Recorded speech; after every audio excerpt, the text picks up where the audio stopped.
Y2K show, where they play my kind of videos.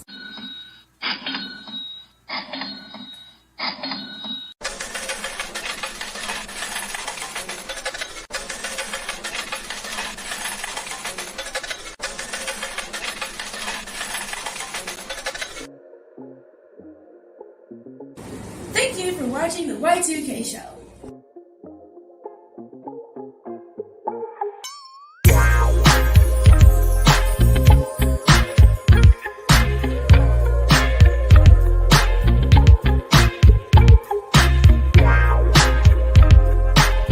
You're watching the Y2K show, where they play my kind of videos.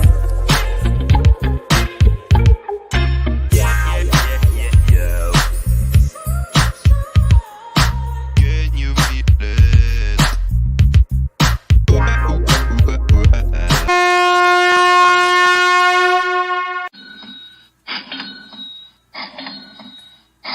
That like button. You're watching the Y2K show, has been entertaining my West Coast for 21 years. Brian, Thank you for watching the Y2K show. please share our channel with others. Drop a message in the replay. Please support our channel with Cash App. Thank you for watching the Y2K show. Hit that like button. You're watching the Y2K show, where they play my kind of videos.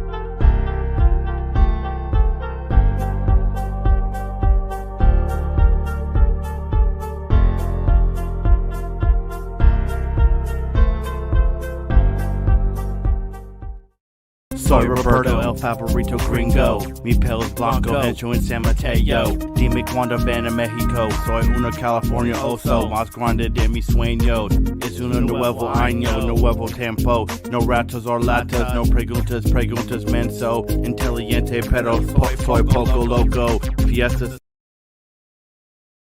Quiet on the set.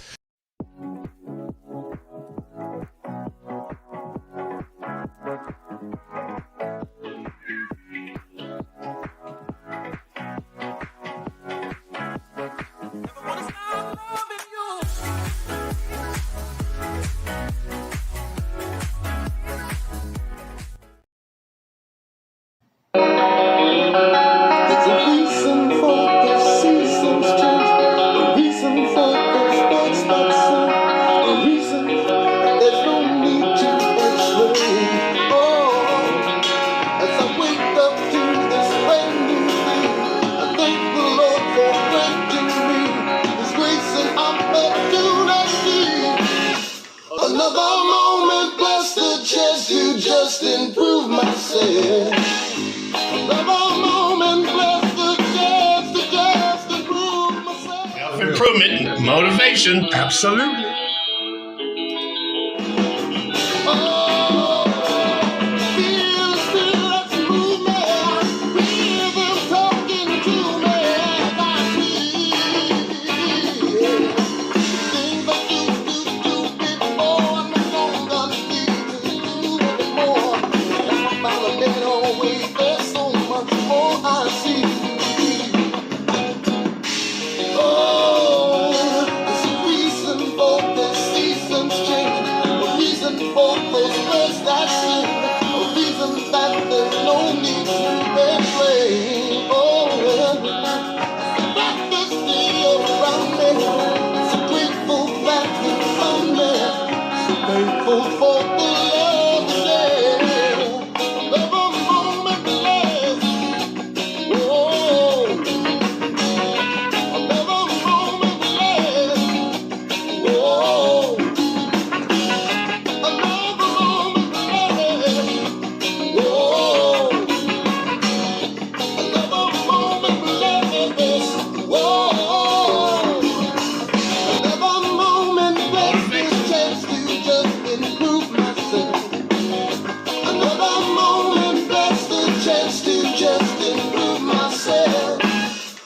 Another moment plus the chance to just improve myself.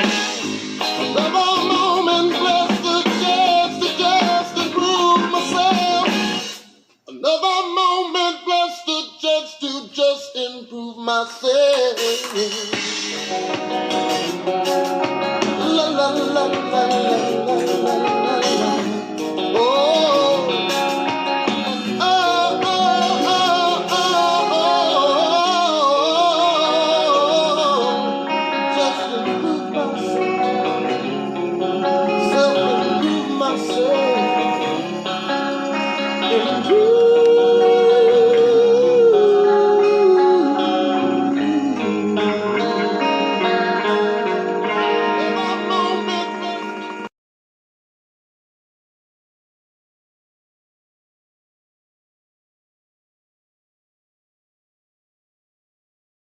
Quiet on the set.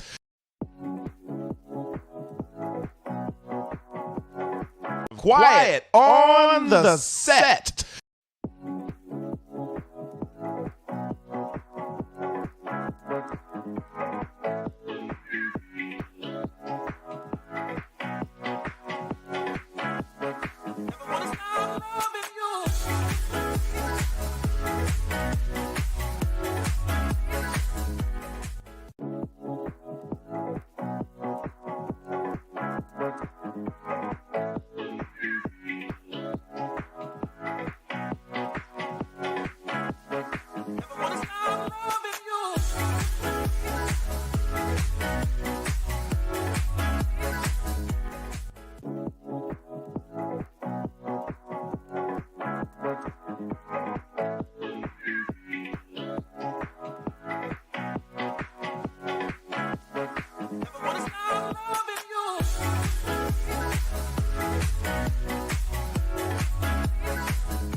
Oh my God!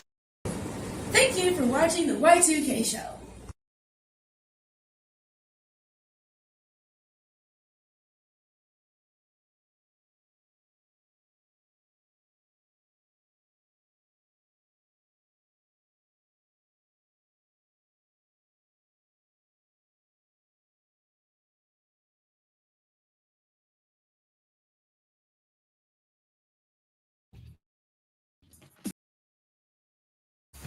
Whoa, the new iPhone 15. With that amazing camera, I'll be sharing pics from the swell. You do not want to see yourself skiing. You look like a marshmallow. Join T-Mobile and get 4 new iPhone 15s on us and 4 lines of unlimited for $25 a line.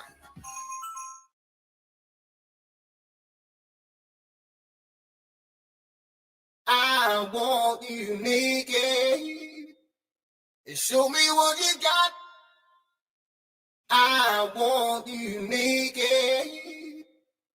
Show me what you got. Show me what you got.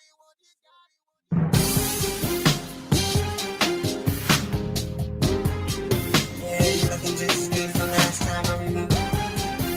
Sit down, have a drink. There's something I want to say. I want you naked, can't you see what your sexy body does to me? You fill my head with fantasies of ecstasy. Me holding you, you holding me, loving you, loving me, girl. I want you naked next to me.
Thunder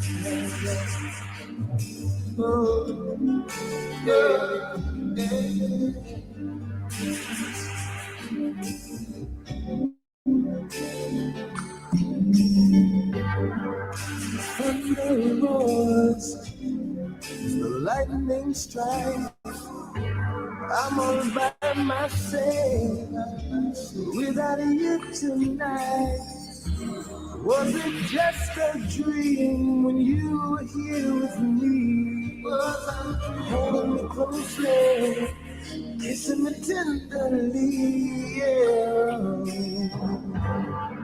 Heart still beating, I guess I'm still alive. Though I'm not quite sure of how I will survive. Missing you has caused me nothing else but pain.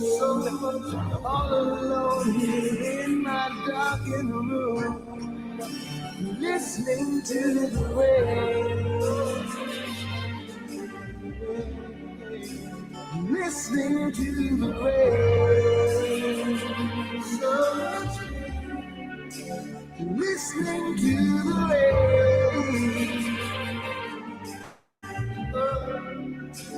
Listening to the rain.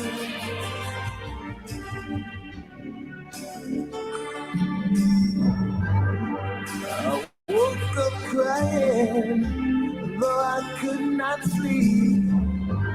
Lost inside a hunger that won't let me eat.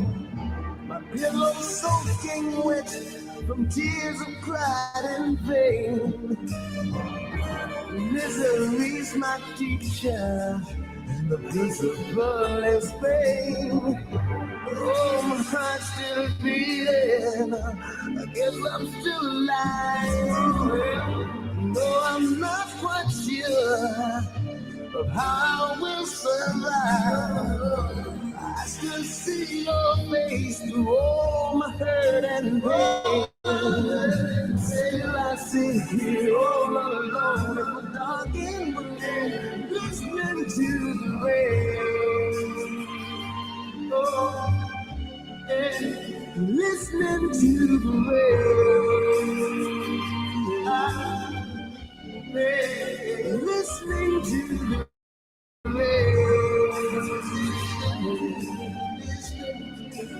listening to the rain, my window rain. Listening to the rain, oh, yeah. I'm listening.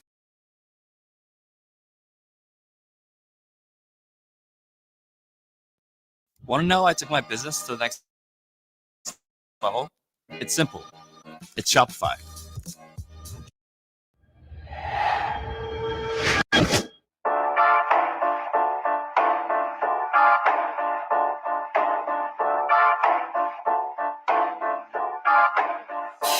I don't give a fuck if you sucking a penis or ducking subpoenas. You lucky to meet us. Respect is something that I earned as a fetus. You tried to burn and defeat us and question who is the cleanest. Take off that rap costume. We'll surely see who's the meanest. You try to come in between us, but this monster is grown. I'll show you the concepts of war. Constantly on top of your property, stealing your throne. It's obvious you're a clone dog. Throw you a bone raw. I actually kick it with the director who made the movie Saw. You kicking it with bitches who get you to buy your shit down at the mall. I'll touch 100 bras. You fought 100 balls. Over chicks you ain't even fucked to have to wear wonder bras. I'll eat you in the flesh, defeat you in the pool. Speak to you in death, sprinkle you with truth. I just want to hit him with a little bit of venom that'll get inside your motherfucking melted brain. Kung Fu vampire reignites the flame. Shut up, yes, niggas will come your way. We're making our house from every club in town. Shut up, yes, niggas will come your way. We're making our house from every club in town. Yeah, don't get it twisted off of an image you ain't used to seeing. I break you to pieces. Only one that be able to save you was Jesus. There's bullshit going on. I think you the reason. You niggas refuse to get it until I make you believe it. Now when I make new releases, I'm always peeping out the way you conceive it. You motherfuckers better take it or leave it. And ever since the game put me in a random position, I've had the ambition to beat you with my pants in the kitchen. I'm going mad and ballistic. Take a look at my fucking life. Grab the statistics. I've been like this way back in the distance. Rapping this sick shit on my own with a lack of assistance. You seem so eager. You niggas just need to back up and listen. You rappers with no skill don't deserve to get the fame. Shit's changed. It's like everyone's purpose is the same. My new purpose in the game's to keep Easy from turning in his grave until his name is permanently saved. Yes, niggas will come your way. We're making our out to every club in town. Yes, niggas will come your way. We're making our out to every club in town. But back to the matter, my faction is packed with gun splatter. You lack the right data. Oh, that's more brains that I scatter. Popsies pop up, put more on remains on a platter. Copycats sign up for combat, but they can't climb the ladder. This is the death of me, so tell the referee that it's my destiny to collect refugees and feed them ecstasy. Elite the recipe. My stepping is lyrical weaponry. I think you're best to be battling bitches that's having sex with me. Bitches that's having second guesses and questioning everyone. Are you filled with estrogen? All of my people, what's left of them, you pestering, cause your poisonous method and got you effing and acting faster than acting. Half of them laughing at just the rapping. Your only craft is networking on MySpace. I'm here to change the game, not to make it a fucking disgrace. Erasing your fucking mind. My chase is all you can taste. Kung Fu vampire and hops it in your face. Yes, niggas will come your way. We're making our out to every club in town. Yes, niggas will come your way. We're making our out to every club in town.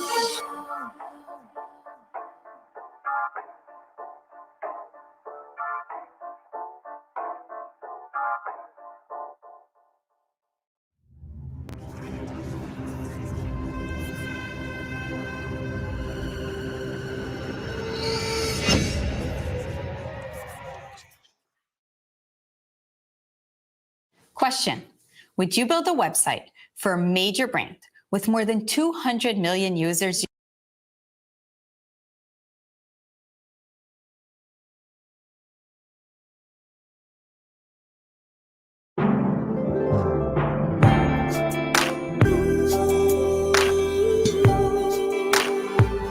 Yeah, baby. Today is our day. Listen. Heaven's looking down on us from above. Looking down, looking down. You can tell from the look in our eyes. This love must be real love, yeah. The moments I shared with you led up to this day, this special day, girl. On earth, there's no other that can please me. Your way, in your way, girl. Today, our day for. Today's our day for love. Today is our day for love. Today is our day. Today is our day for love. Our day for love. Listen, baby, for you, there's no mountain I wouldn't climb for you, baby. With God first in our lives, our love will stand time after time. Our love will stand time after time, baby, I used to wonder if I truly deserve you. Yes, I did. Yes, I did. Without a doubt, I stand here before you to say I do. To say I do, baby.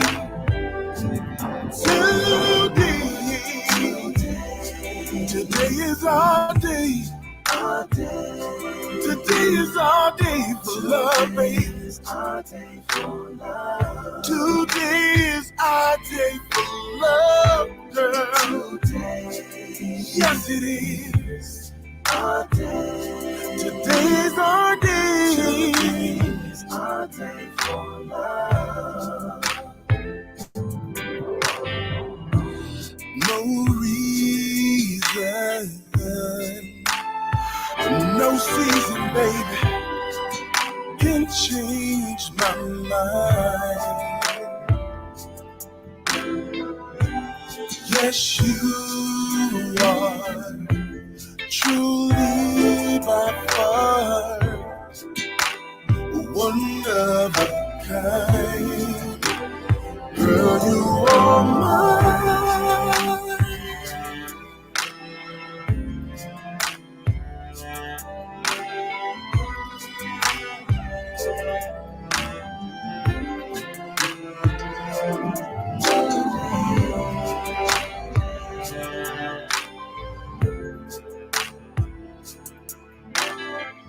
Today's our day for love.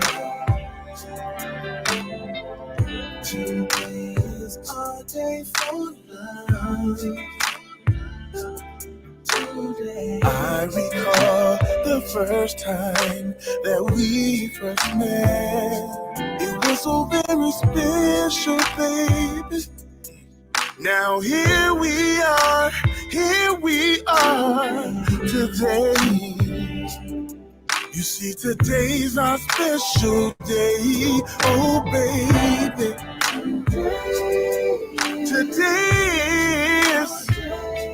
Today is our day for love. Today is our day for love. Today you and I become one. Together forever, forever together. Today is our day. Today is our day. Today is our day. This is your day, my day, our day. Today.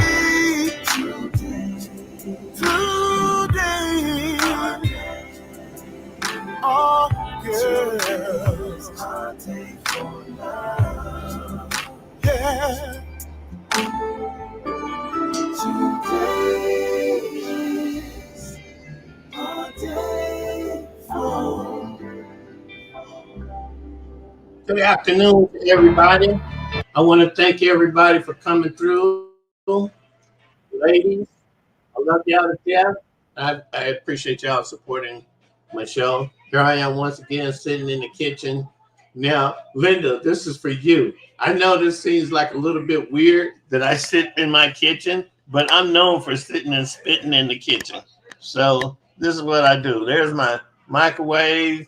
You know, we cook here. I cook here. Michael and I, we eat here. But, you know, I got my microwave. I got my stovetop oven. I got my big pot. That pot back there is cooking us some potatoes up. I'm gonna mash some potatoes because I made this cornbread yesterday and I put a whole can of corn in it. So there's real live genuine cornbread. But I made this huge meatloaf. It came out so good. Ooh boy, you can't imagine how good this meatloaf came out yesterday. And also I shaved, you know, I'm trying this new look out. So enough about me. How's everybody doing today? Because before I give this roundup of what we've been doing,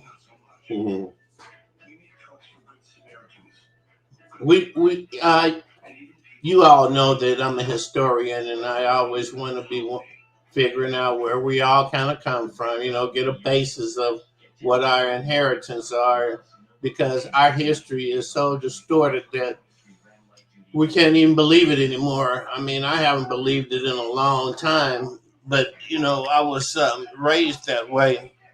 The first time my mama told me that we were not Africans, I've been on a quest to figure out, then if we're not Africans, what are we? And man, did I find out a lot of stuff about a lot of things. Okay, I really did.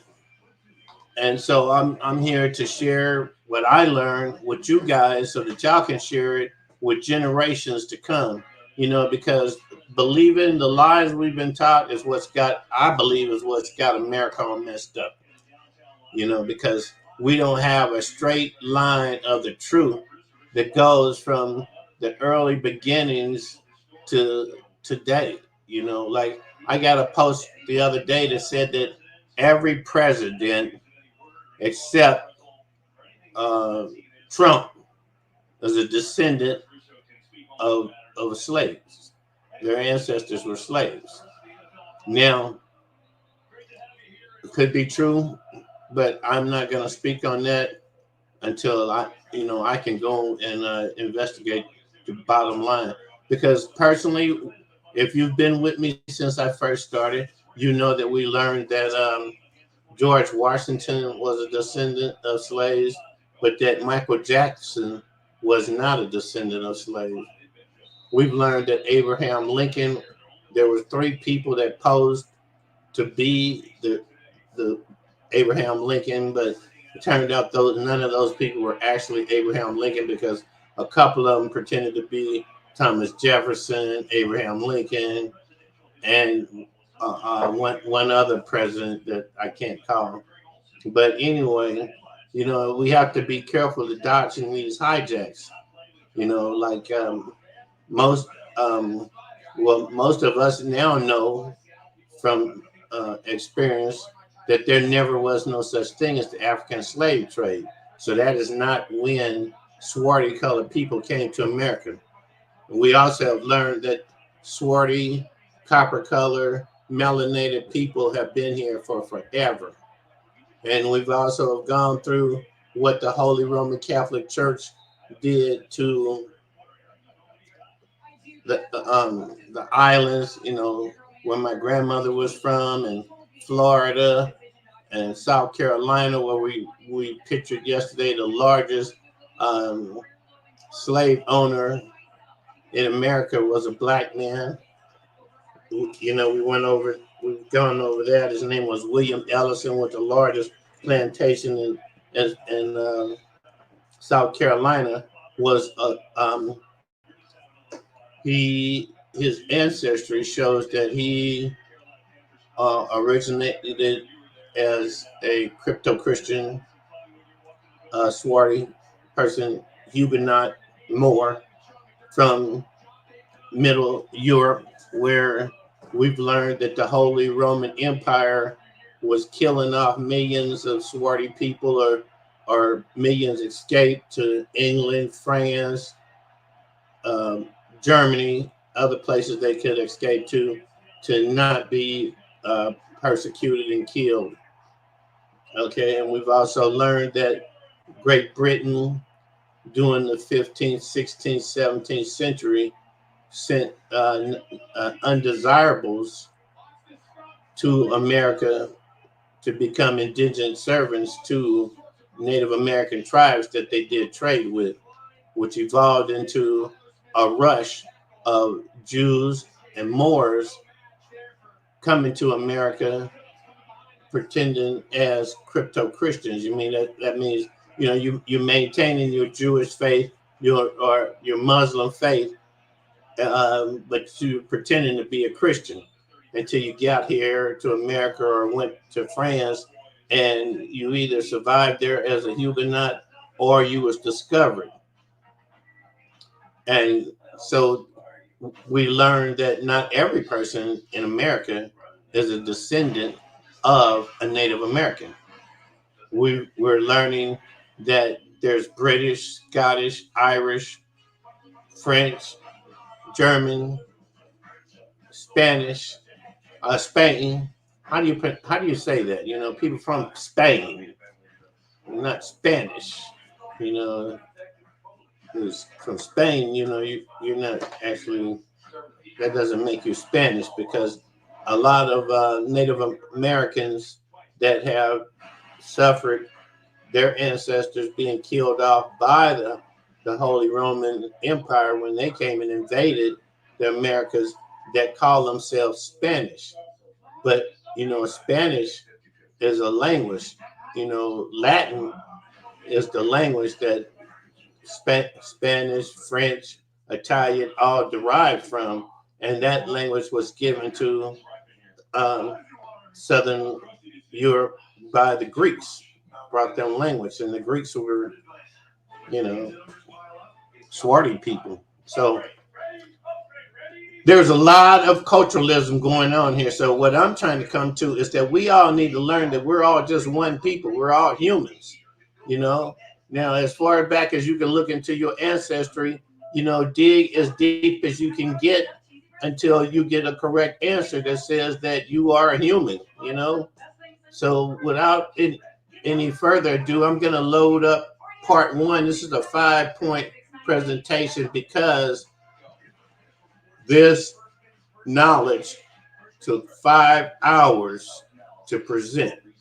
I don't expect any of y'all to sit still with me for 5 hours. So I suggest you get your popcorn, you get your pots and pans going, tee because I can't hear you. Get your dinner cooking because on the West Coast it's like 3:27 right now, and I'm gonna start this show right now. It's 20.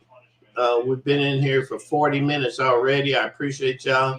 You know, but I'm gonna go ahead and load up the first presentation of our show. But before I do that, let me make sure that I have the right show tuned up. So let me just put you guys in music mode, and I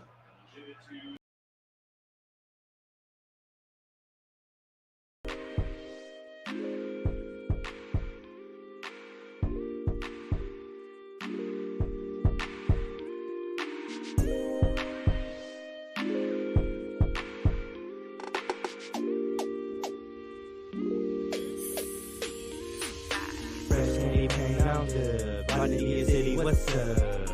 I'm on tonight, riding through those city lights. Fresh candy paint on the headed to a party, what's up? I'm on tonight, vibing in those city lights. Pedal to the metal when I'm cutting through lanes. Bass on boom and to rattle the brain. English a hog and my status the same. Fresh outfit to complement the paint. I'm on tonight and the party won't wait. Running through these lights at a NASCAR pace. Under city lights with some stunners on my face. I'm on tonight, feeling as fresh as my paint. Fresh candy paint on dubs. Riding through your city, what's up? I'm on tonight, riding through those city lights. Fresh candy paint on dubs. Headed to a party, what's up? I'm on tonight, vibing in those city lights. Fresh candy paint on dubs. Sitting with a hottie up front. I'm on tonight, partying under city lights. Fresh candy paint on dubs. Bumping on a bleed, yes sir. I'm on tonight, vibing under city lights. Arm out the window asking hottie her name. Offer her a ride and sit her next to me. Enjoy the city life, just don't OD. Caught up under city life just like me. Headed to a party while she puffs on bleeds. Pull around the corner, see the party on the Ave. We party under city lights, dancing in the street. Doors open tight, smoking speakers on bleed. Fresh candy paint on dubs. Riding through your city, what's up? I'm on tonight, riding through those city lights. Fresh candy paint on dubs. Headed to a party, what's up? I'm on tonight, vibing in those city lights. Fresh candy paint on dubs. Sitting with a hottie up front. I'm on tonight, partying under city lights. Fresh candy paint on dubs.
hear about emotions or people feeling a certain way, all right, these are the Huguenots.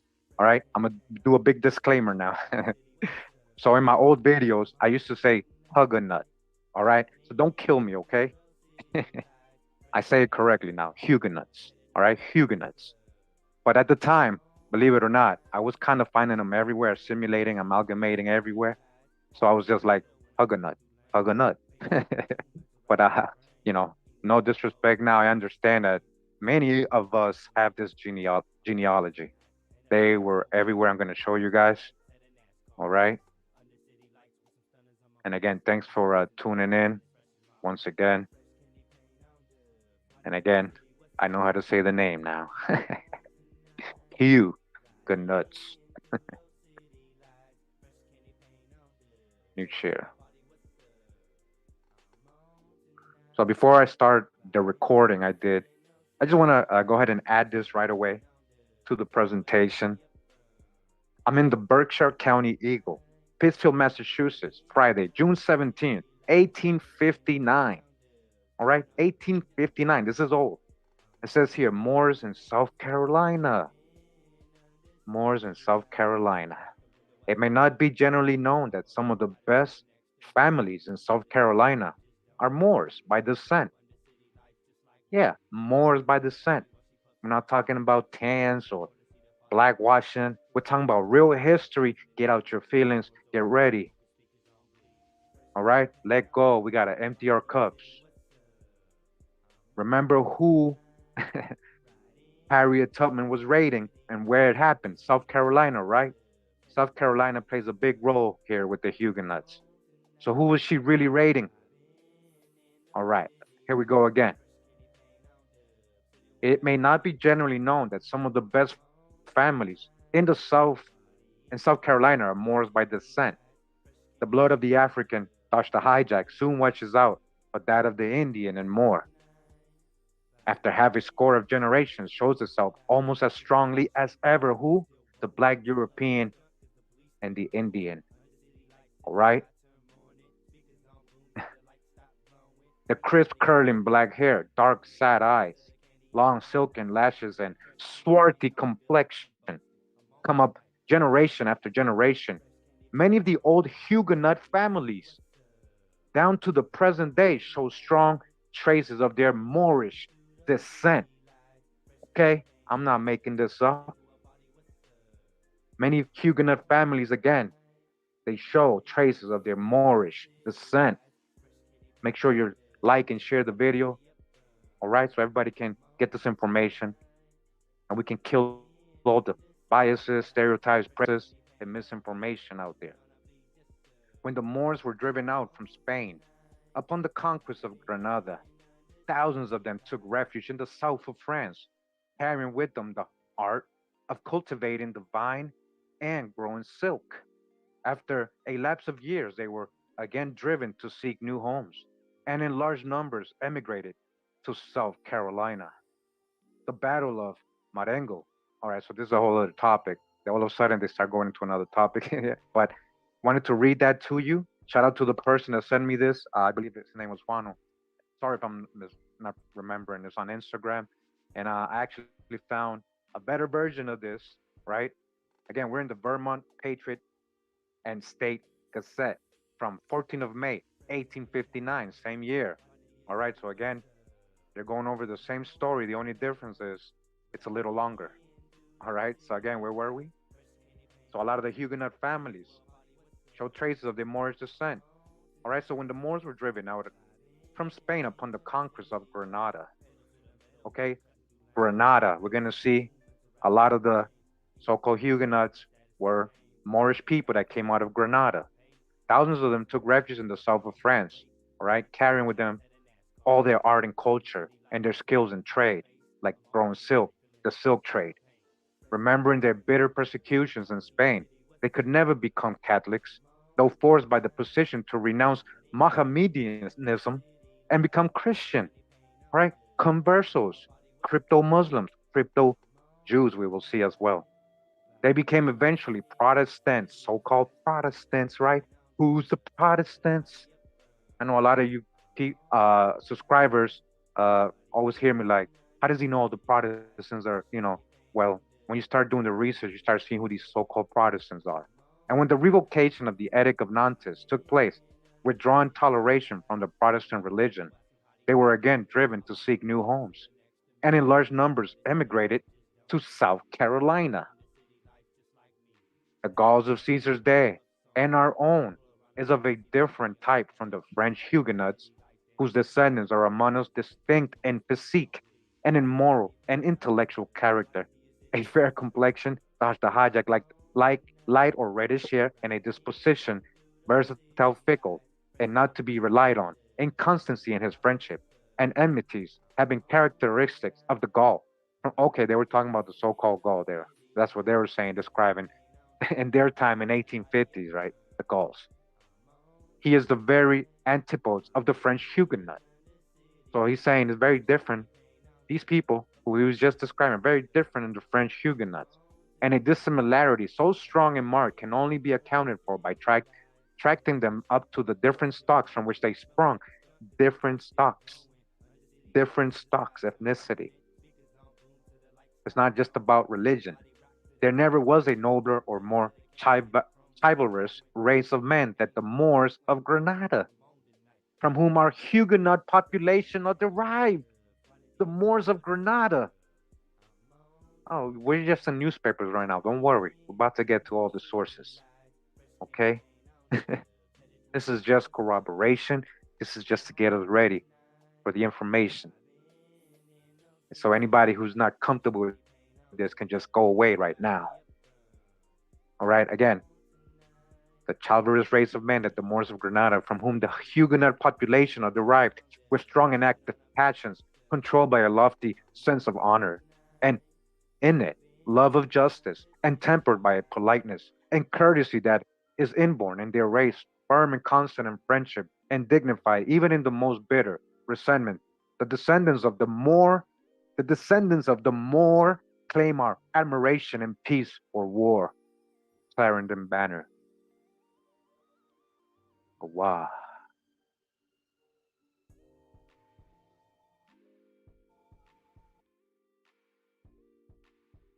So Acorns is a financial tech company. So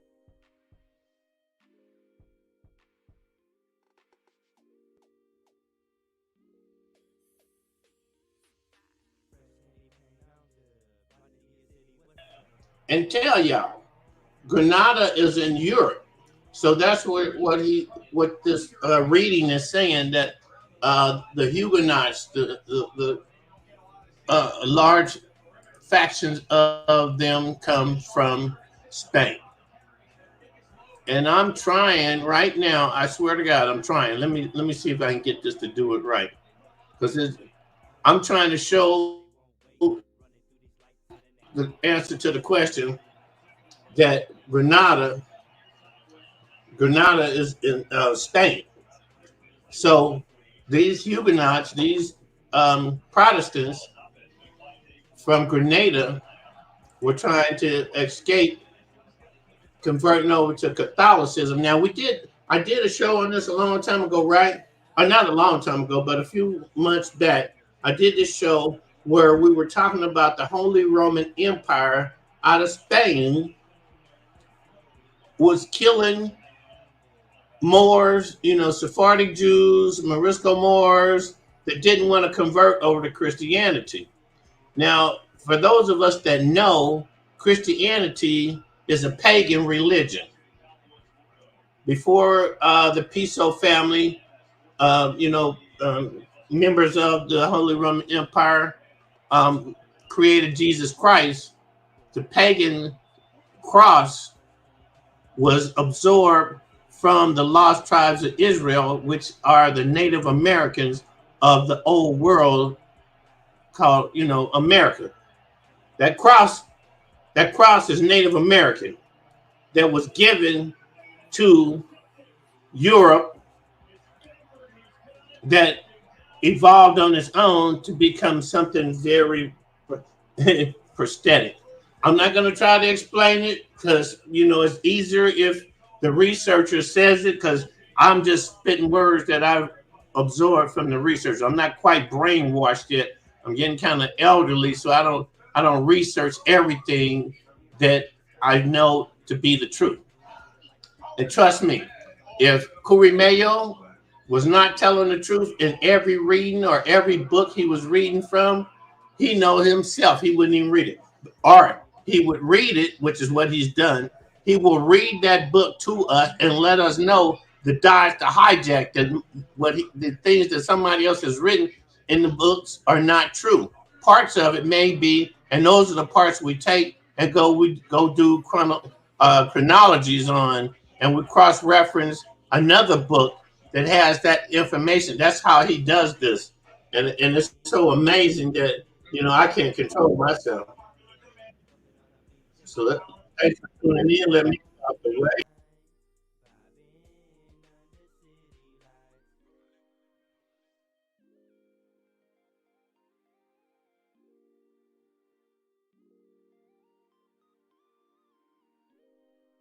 Mean? How are they so sure? Why are they writing this so confidently in 1859? All right. And I just, out of respect, also, if we can stay on topic in the chat, make sure we stay on topic, don't go off because it does distract others, you know. So thank you. I appreciate that. Let's go. You guys ready? Again, I know a lot of people are new to this. They might have never known that the Huguenots were Moors. Just going over some information here that we've gone over many, many times. This is the book History of the Conquest of Spain by the Arab Moors by Henry Copey, written in 1892. We're on page 445. And right there, they're talking about Christopher Columbus and how he believed only Moorish civilization was good, and that his vessel was fitted out in that little port of Palos, which had lately been a Moorish port. His sailors were many of them men with Moorish blood in their veins. It has been asserted that when the Moors were driven out, thousands took refuge in the south of France, who afterwards, abhorring the Roman Catholic persecutions, became Huguenots. Who became Huguenots? Moors. Moors when they were driven out. Moors, right? Moors, when they were driven out of Spain and Portugal, they ended up in southern France, became known as Huguenots, right? They're being persecuted by the Catholics. So this is a beef they had. Huguenots are Moors and Sephardic Jews as well. History Channel, right? Basic info. The Huguenots, right? Huguenots were French Protestants in the 16th and 17th century who followed the teachings of theologian John Calvin. Supposedly, right? It's persecuted by the French Catholic.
face. I'm on tonight, feeling as fresh as my paint.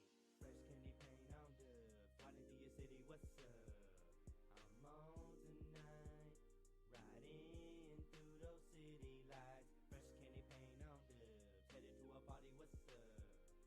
I'm on tonight, vibing in those city lights. Fresh candy paint on dubs, sitting with a hottie up front.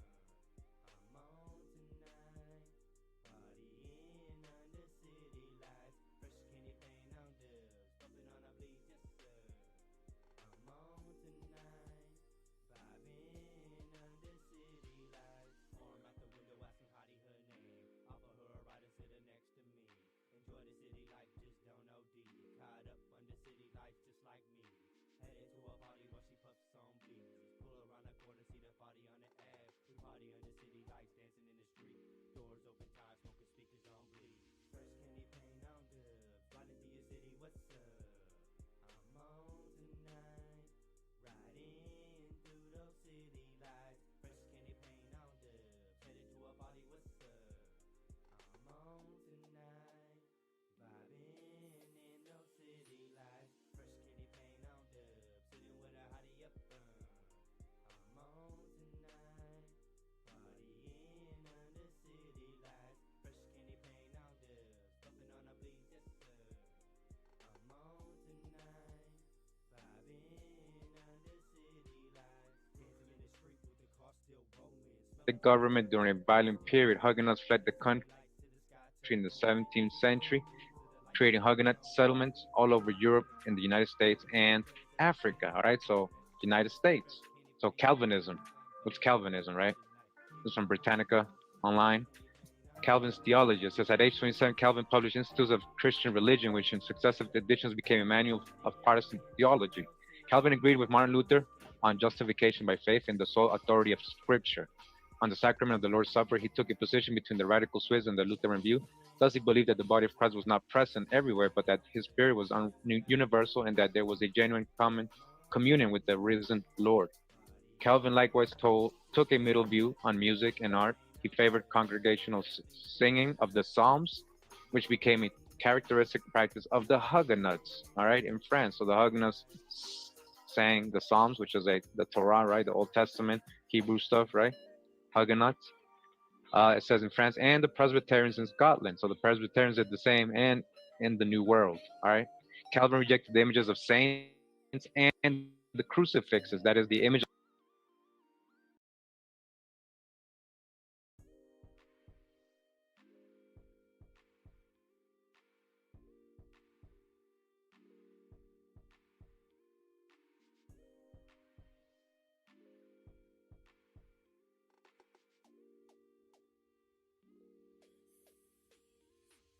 Fresh candy paint on dubs, riding through your city, what's up?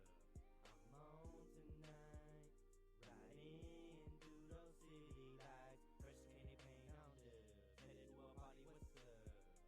I'm on tonight, vibing in those city lights. Pedal to the metal when I'm cutting through lanes. Bass on boom, meant to rattle the brain. Easy to hold, and my status the same. Fresh outfit to complement the paint. I'm on tonight, and the party won't wait. Running through these lights at a NASCAR pace. Under city lights with some stunners on my face. I'm on tonight, feeling as fresh as my paint. Fresh candy paint on dubs, riding through your city, what's up? I'm on tonight, riding through those city lights. Fresh candy paint on dubs, headed to a party, what's up? I'm on tonight, vibing in those city lights. Fresh candy paint on dubs, sitting with a hottie up front.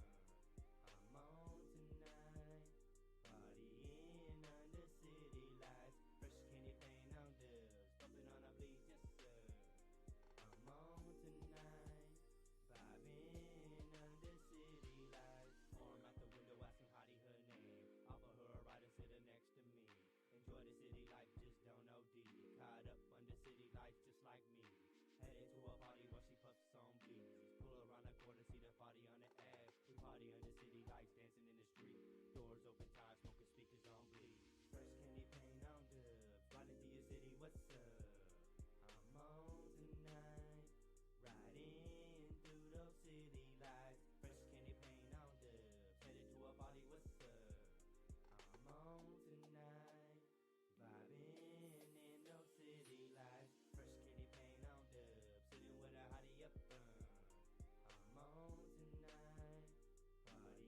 of the body of Christ upon the cross, but allowed the plain cross. All right, these modifications do not, however, refute the generalization that Calvinism was largely opposed to art and music in the service of religion, but not in the secular sphere, right? It's called When Scotland Was Jewish. DNA evidence, archaeology, analysis of migrations, and public and family records show 12th century Semitic roots. Elizabeth Caldwell Hirschman and Donald N. Yates. We're going to get into. All right, so we're about to get into John Calvin, who he really was. You remember? So the Huguenots were followers of Calvinism. So this is what their whole thing is based off, their so-called religion. But remember, that's religion and ethnicity, two different things. If you just joined us, because I do see a lot of people joining, we already went over some sources saying the Huguenots were Moors who settled in the south of France. All right, now we're going over who John Calvin, the one they followed, their whole Protestantism and Reformed Christianity is based off. All right, let's go. John Calvin, as you see here, John Calvin or Calvin or Calvin, Calvin, Calvin, Kawan, Cohen. So who's this famous person? What's a Calvinist, right? What are the Huguenots? Calvinism, Calvinist, Protestant. Who started Protestantism? Who supposedly started the Huguenots? And what are their belief system? The Calvinism, right? Who is this John Calvin? It says here, John Jean Calvin was born in 1500 in Picardy, France. The family name was perhaps actually Calvin. John's father, Gerard, was employed as an attorney by the Lord of Nyon. Of John's youth, we know only that he served the noble family of de Montmort, and studied for the priesthood. In early adulthood, Calvin moved to Paris, where he became friends with two sons of the French king's physician. Given their surname and their father's occupation, Nicholas and Michael Cobb were likely of crypto-Jewish descent. A little further down, it says at the time a war was in progress between Francis I and Charles V, so Calvin was forced to make his own way to Switzerland through Geneva. In Geneva, William Farel, bearing a Sephardic surname, Farel, founder of the Reformed Church in Geneva, convinced Calvin to stay and help preach the new Protestant theology. Calvin obliged and set up several Protestant religious schools in the city. So real quick, just wanted to bring you here now. I'm on Wacky I know Wacky but this is actually something you can actually research. So Cohen, it says here, right? Cohen. Don't know that's a Jewish name, usually given to the Levitical descendants of the Levi tribe, the Levitical priests of Aaron, the sons of Aaron, I guess, right? Cohen, surname. Now it says down here, French translation of Cohen gives Calvin, Calvin, as in John Calvin. John Calvin was a crypto-Jew, all right? He was a crypto-Jew, a Sephardi person of color. This Calvinist founder, the ones who the Huguenots follow, right? He was a crypto-Jew, right? Likewise, he has a crypto-Jewish last name. Calvin spelled before that Calvin and before that Cohen. Really interesting stuff out there about it, all right? Just a little further, I just want to get to this part. It says, from this capsule biography, we learned that Calvin's father was an attorney in Picardy, which contained at that time a flourishing Marrano colony. Marranos, crypto-Jews, Sephardic people of color. Obviously, his father was literate and well-educated. He was also an advisor to nobility, common traits of crypto-Jews. Gerard Calvin was clearly ambitious for his son, guiding his career with an eye towards social and economic advancement. He was not a force of Catholic religious fervor or conventional piety. So you hear what they're letting you know here, right? Calvinism and Calvin, the guy they, following, his dad was a Jew. Marrano colony, in a Marrano colony in Picardy, France. All right? We read also that John chose to learn both Greek and Hebrew, languages which would have permitted him to read the Old Testament, example, Torah, in its original ancient form rather than relying upon Christians' translation into Latin.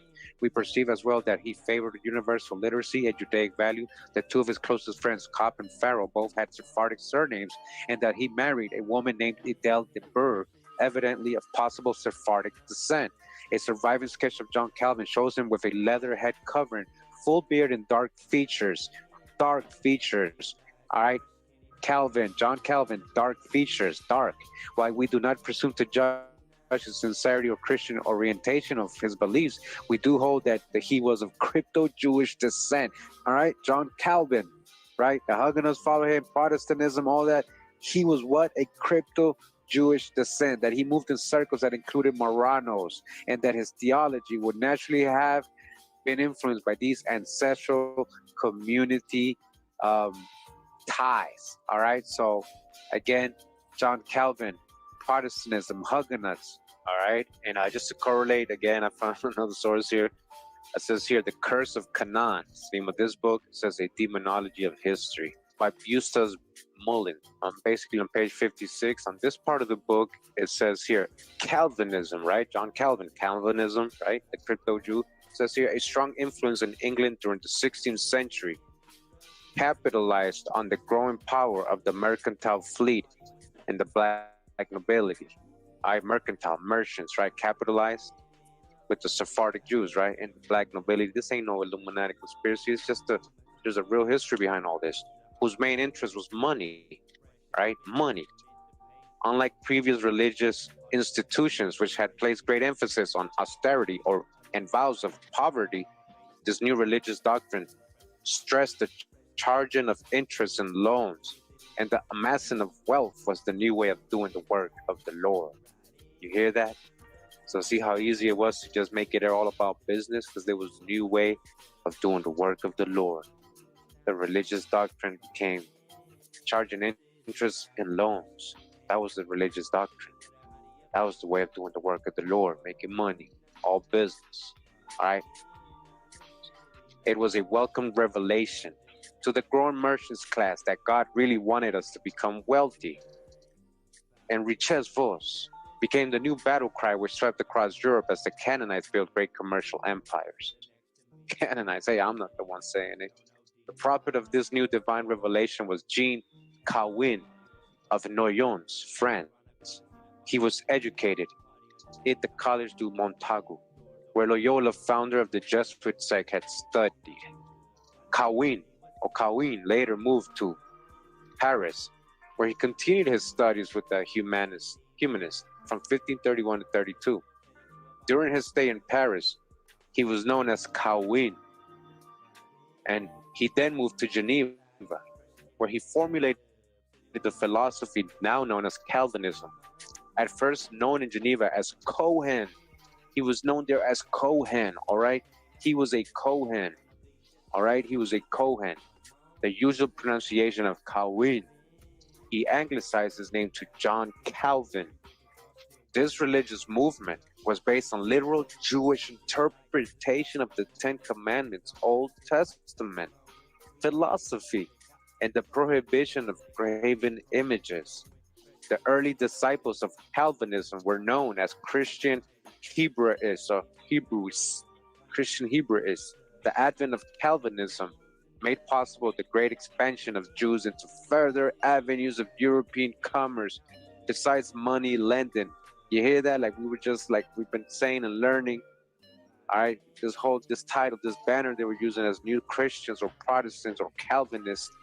Again, the advent of Calvinism made it possible the great expansion of Jews into further avenues of European commerce, besides money lending. For this achievement, the encyclopedia honors Calvin with the statement, Calvin blessed the Jews. In his other book, says here, The Death and Resurrection of the West, Foretold in Prophecy, Secrets and Biblical Symbols, Book 1 by Ralph T. Kenney. And Ralph T. Kenney says, a Jew from France named Jean Calvin, Cohen, changed his name to John Calvin and became a Protestant reformer in Geneva, Switzerland. Calvin initiated what I would call a totalitarian form of Christianity, which banned dancing, smoking, and every bit of alcohol in Sunday sports for the first time. He legitimized the lending of money of interest, which has now gotten every nation into unpayable debt. All right, so a Jew from France named Jean Calvin Cohen. That's who the Huguenots were following, a crypto Jew. This term, Morisco. What is a Morisco? Right? It says here, Spanish Little Moors or Moriscos, Portuguese, were Spanish Muslims who converted to Catholicism during the Reconquista of Spain. The term later became a pejorative applied to those who had outwardly converted but secretly continued to practice Islam. Moriscos were really Moors, right, or Muslims, right? Moors, and we're talking about melanated, dark-skinned people, right? Dark-skinned Europeans with a Muslim heritage, right, and culture, uh, even religion and history, and they were basically Catholics by name, but they were really still practicing Islam, right? So just like the Huguenots assimilated, these Moriscos were assimilated into Catholicism, right? Huguenots were descendants of Muslims in Europe. Huguenot history, descriptions, fate in Europe, and their occupations and skills, etc., are so integrally related to Muslims that it is not far-fetched to investigate their being Muslims. Remember, it is well known that well before the fall of Muslim Imarat and Wilayats of Sicily and Spain, Muslims had to use two names, where one is to hide their Muslim origins when passing through doing business with people in enemy areas, such as investigation becomes more of a possibility when we know that Muslims in Spain and other parts of Europe are known in many denominations: Moors, Moriscos, Relais, Genaries, Mudijars, crypto Muslims, conversos, and may also be Huguenots as well. Because in 1534, a member of the persecuted French Huguenots, James Cartier of Saint Malo, began the exploration of New France. It is claimed that Cartier was Catholic, though he came from a Huguenot family, and his expedition was financed by Philippe de Cabot, a Huguenot. I said Cabot, but I guess it's supposed to be pronounced Chabot in the French way. It's the same family, Cabot, exactly. That's John Cabot. It was probably a Huguenot too, from England. They had anglicized their Chabot name, right? So who was the navigators and the map makers? The first Huguenot colony was established in 1540 at Cap Rouge, near present-day Quebec City, Canada, by Jean-Francois de la Roque, Sieur de Rovernal, a Huguenot. All right, a Huguenot, another Huguenot important in history. This settlement was abandoned in 1543. World-famous silk textile technology at Andalus reached Britain through Huguenots. What? The silk? What? Remember the Huguenots? That was their trade before they went to the Americas. It says Al-Andalus became a center of silk production, including both import of silk thread and cultivation of silkworks. Styles and technologies from Eastern Muslim lands kept pace with Andalusian fashions of the court and among the wealthy. Silk textiles became important articles of the export trade. Andalusian silks at first had similar designs, motifs like those of Persian, Byzantine, and Mesopotamian origin. Andalusian weavers also copied styles popular in Baghdad. All right, so I got a couple links there. It says the Huguenot influence on English silk weaving. Huguenot logo pendants, a sign for source of light and enlightenment, earlier used by pre-Islamic Hanif people who were earliest Muslim converts. The Huguenot logo, an inscription with Quranic verse Bismillah and Huguenot logo found in Arabia, town of Kilwa in Arabia. So European and Ottoman literature of the 18th century provides details of close relationship of Huguenots with the Ottomans, page 8 of the Ottoman state, and its place in world history, introduction, Camel Age Carpet, 1974.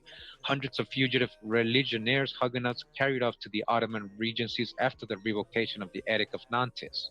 So I found this in that article. It says, why ignore the fact that Turks frequently have surnames Haji and Huguenots with surnames Turk? You see that sign? The sign says, built in 1767 by John de Turck, son of Isaac de Turck, a Huguenot, who settled here in 1712 and was one of the number of French Protestants who were pioneers in this part of Berks County. That's what it says. It says French settlers Isaac de Turck and his family, who settled on the Pennsylvania frontier in the mid-1700s. Several of Johan's sons served in the Continental Army during the American Revolutionary War.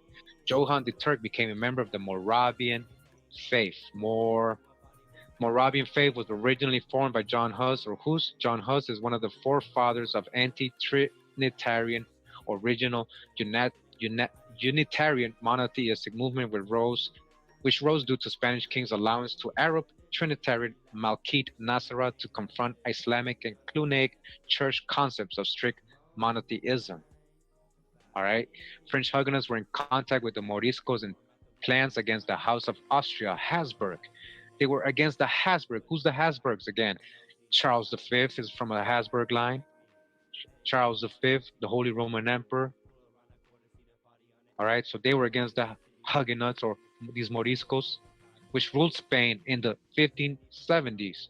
Around 1575, plans were made for a combined attack of Aragonese Moriscos and Huguenots from Bern under Henry de Navarre against Spanish Aragon, and an agreement with the King of Algiers in the Ottoman Empire.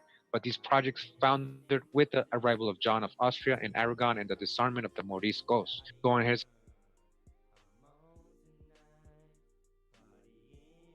ended in 1543. World famous silk textile technology at Andalus reached Britain through Huguenots. What? The silk? What? Remember the Huguenots? That was their trade before they went to the Americas. It says Al Andalus became a center of silk production, including both import of silk thread and cultivation of silkwork. Styles and technologies from Eastern Muslim lands kept pace with Andalusian fashions of the court and among the wealthy. Silk textiles became important articles of the export trade. Andalusian silks at first had similar designs, motifs like those of Persian, Byzantine, and Mesopotamian origin.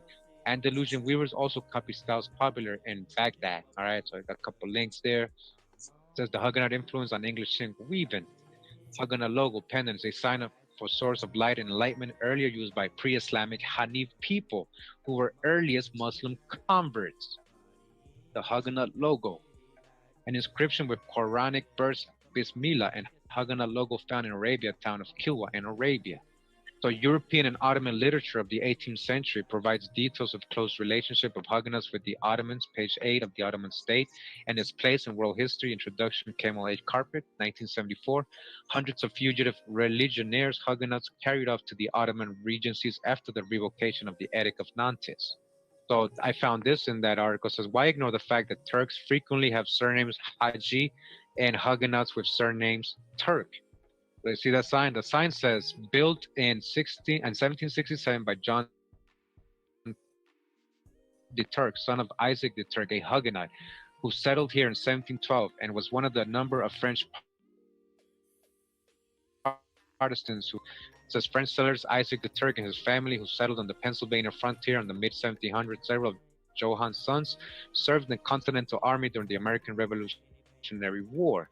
Johann the Turk became a member of the Moravian faith. Moravian faith was originally formed by John Hus or Hus. John Hus is one of the forefathers of anti-Trinitarian original Unitarian monotheistic movement which rose due to Spanish kings' allowance to Arab Trinitarian Malkite Nasara to confront Islamic and Cluniac church concepts of strict monotheism. All right. French Huguenots were in contact with the Moriscos and plans against the House of Austria, Habsburg. They were against the Habsburg. Who's the Habsburgs again? Charles V is from a Habsburg line. All right. So they were against the Huguenots or these Moriscos, which ruled Spain in the 1570s. Around 1575, plans were made for a combined attack of Aragonese Moriscos and Huguenots from Bern under Henry de Navarre against Spanish Aragon, and an agreement with the King of Algiers in the Ottoman Empire. But these projects foundered with the arrival of John of Austria and Aragon and the disarmament of the Moriscos. Going ahead, it says in 1492, Granada, the last Moorish stronghold in Spain, was taken by the soldiers of King Ferdinand and Queen Isabella, and the Moors were expelled from Spain in 1496. All right, so 1492, what also happened? Columbus landed in America, right? 1492, who got expelled? Moors and Jews. They're leaving out the Jew part right here. So Jews and Moors were expelled from Spain in 1492. A lot of them ended up where? In America.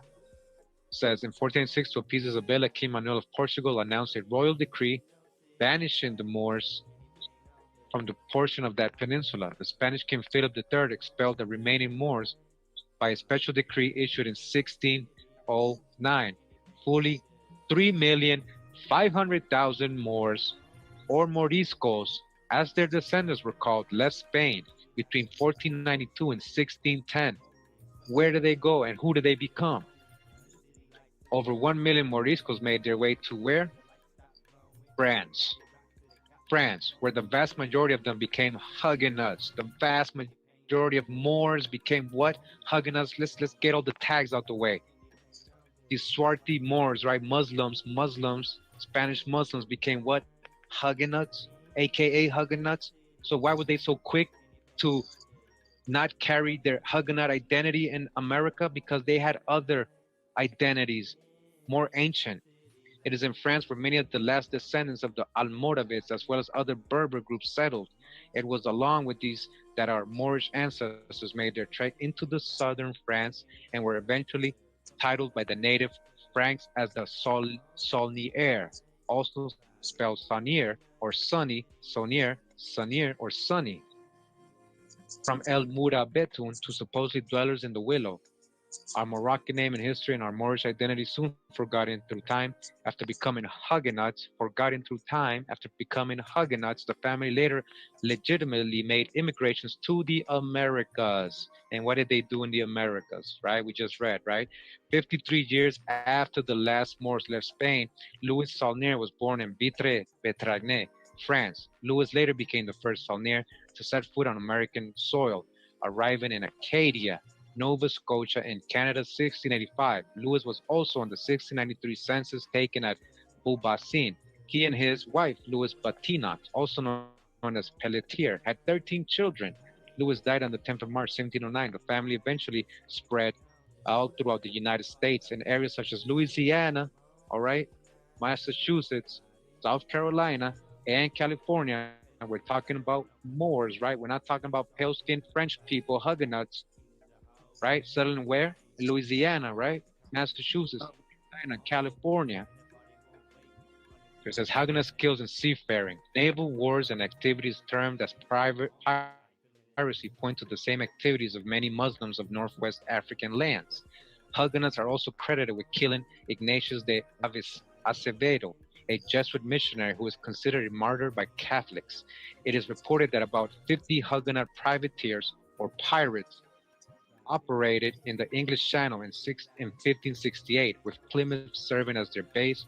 La Popelini, a book first printed in 1571, mentions Huguenot pirates in their attack on Santiago, and the author of A History of the Buccaneers of America. All right, the Buccaneers, Huguenots, Huguenot pirates. Who's the pirates? History of the Buccaneers of America was himself a Huguenot buccaneer. A history of the conquest of Spain by the Arab Moors, with a sketch of the civilization which they achieved and imparted to Europe by Henry Cott. This was written in 1892.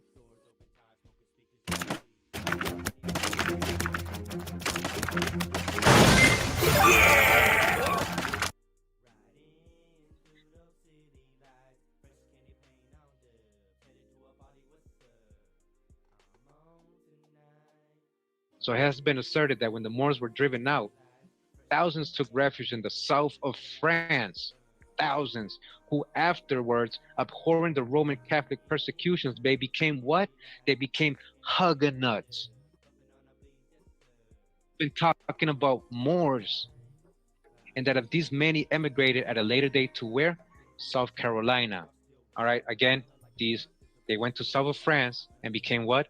Huguenots, and that these many emigrated to South Carolina. Be that as it may, the Spaniards had found for the world a virgin land in which to introduce Spanish errors and especially Spanish bigotry, and the great tide rushed in from Protestant Europe to occupy it. All right, the isolated valleys of Castile and Aragon are still swayed by the Hispano-Roman and yet vital Celtiberian. In the south, in spite of Spanish disclaimers, the Moorish blood still shows itself beneath a swarthy complexion and under crisp curling black hair. The expulsion of the Moriscos from Spain in 1609, 1614, the destruction of an Islamic periphery. The expulsion of the last Muslims of Spain, the nominally Christian Moriscos, in the years 1609 and 1640 was a massive event of great interest for the history of humanity. Although neither carefully planned nor well prepared, it was forcefully executed. In the first year alone, from September 1609 to August 1610, 250,000 human beings, 250,000 human beings were driven from their homes, the majority to North Africa. Most of them were transported directly by ship, but many first walked into southern France. Many what? They just went to France. Many who? They talk about Moriscos, right? Little Moors. By early 1614, 50,000 more had been deported, and hardly any Moriscos remained in Spain. Hardly. Spain under the Habsburgs. by John Lynch, reader in Hispanic and Latin American History, University College London. Volume 2, Spain and America, 1598 to 1700. The expulsion of the Moriscos. The Truce of Antwerp was signed on 9 April 1609. On the same day, Philip III took another decision to expel the Moriscos from Spain. The two events were not coincidence. Spanish statesmen of the time measured out their policy by calculation, not by accident, and Spanish policy was never more calculated than it was in 1609. The international situation was at last propitious for measure which was regarded as one of the national security. The detente achieved by peace with England in 1604 and with United Provinces in 1609 enabled Spain to concentrate her land and sea forces in the Mediterranean in order to ensure the security of the operation.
He's a truck driver, suffered with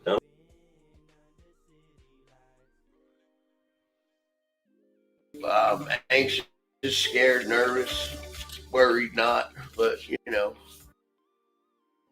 Visions of deliverance.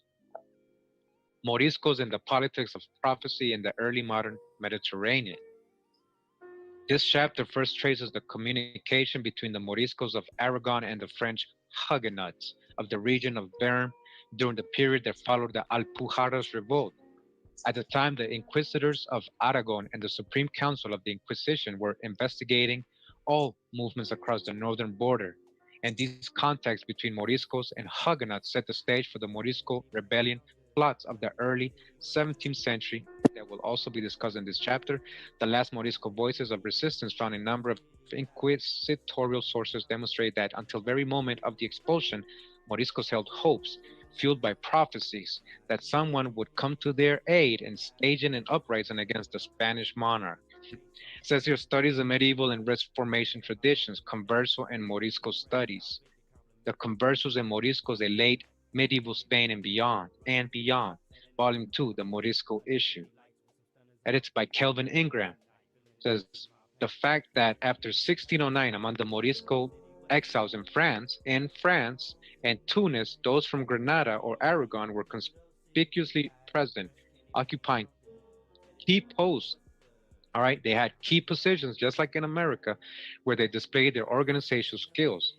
On the Granada side, for instance, a member of the Chapis family acted as a depository for Morisco capital in Toulouse, Candida Compañero's second husband, the aforementioned Alonso Muley, is reported by Pedro Aznar Cardona to have settled in Marseilles by 1611.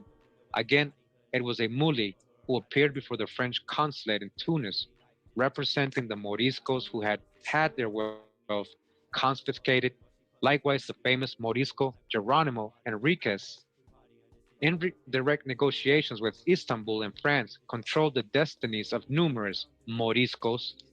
Now it says here the expulsion of the Moriscos from Spain, a Mediterranean diaspora, edited by Mercedes Garcia Arenal, Gerard Wiegers, translated by Consuelo Lopez Morillas, Martin Beagles, and it says here in table 1-2 is showing a little tables here, expelled Moriscos before 1611. 116,000 went to Valencia as the Valencia Moriscos, 30,000 from Andalusia, the Andalusians, 6,000 the Moorsians or the Moorsians, I didn't say it, 17,000 Castilians via France. So these are the rest of the numbers, as you can see here. The Moriscos outside Spain. Moriscos were continued to arrive in France, and not only from the Kingdom of Valencia, but also from Aragon and those Granadans who are spread out across Castile. So look at all these Moriscos, right? Who were Moriscos? Converted Moors, converted Muslims, swarthy and curly haired, as they, described them. So again, not only from those kingdoms, but all over Spain, they were arriving in France. So on March 1608, the Council of Portugal sent on information from an eyewitness who had seen the disembarkment of Moriscos in North Africa. When I was being held captive in Tunis, a French ship arrived whose captain was called Francisco Casacho, and it carried more than 200 men, women, and children. I myself embarked on the same ship for France, and after arriving, I saw the departure of another English ship full with more than 250 or 300 Moriscos destined for Tunis. And I also heard that more than 400 or 500 Moriscos had crossed the border from Aragon to France and were waiting for a ship to take them away. This witness also said that the Moriscos took all their money with them and that in the ports from which they left for France, they were allowed to pass in exchange for money. He also seems to denounce the fact that a Morisco infrastructure had been set up in Marseille. The anonymous witness reported that in Marseille, a certain Morisco by the name of Abraham, had reached an arrangement with the French authorities to allow Moriscos to enter the country and leave from there to Barbary in France, right? So this Morisco set up shop. He wasn't going nowhere. He had a business going in France to help them supposedly get through to France and to the North Africa, right? It can be seen that in the years before the expulsion, there were already a number of Moriscos living in Marseille and the south of France, all right? There was already Moriscos living there. They weren't trying to go anywhere. Relations with the local authorities and whose aim was to help the recently arrived travel on their final destination. In order to cross the mountain passes of the Pyrenees, a certain infrastructure was needed. The Moriscos also required someone on the other side of the border to show them which way to go. At the very least, the fleeing Moriscos needed direction and a map indicating the route to follow once they had arrived in France. All right, all this is confirmed by two cases of which we have some knowledge. There was network operations to help. Even the Moriscos were already set up in France, because recent studies have highlighted the importance in the flight of Morisco capital and collaboration. All right, with Portuguese, Judeo-conversos. All right, Moriscos collaborating with who? Portuguese Judeo-conversos. What's a Judeo-converso?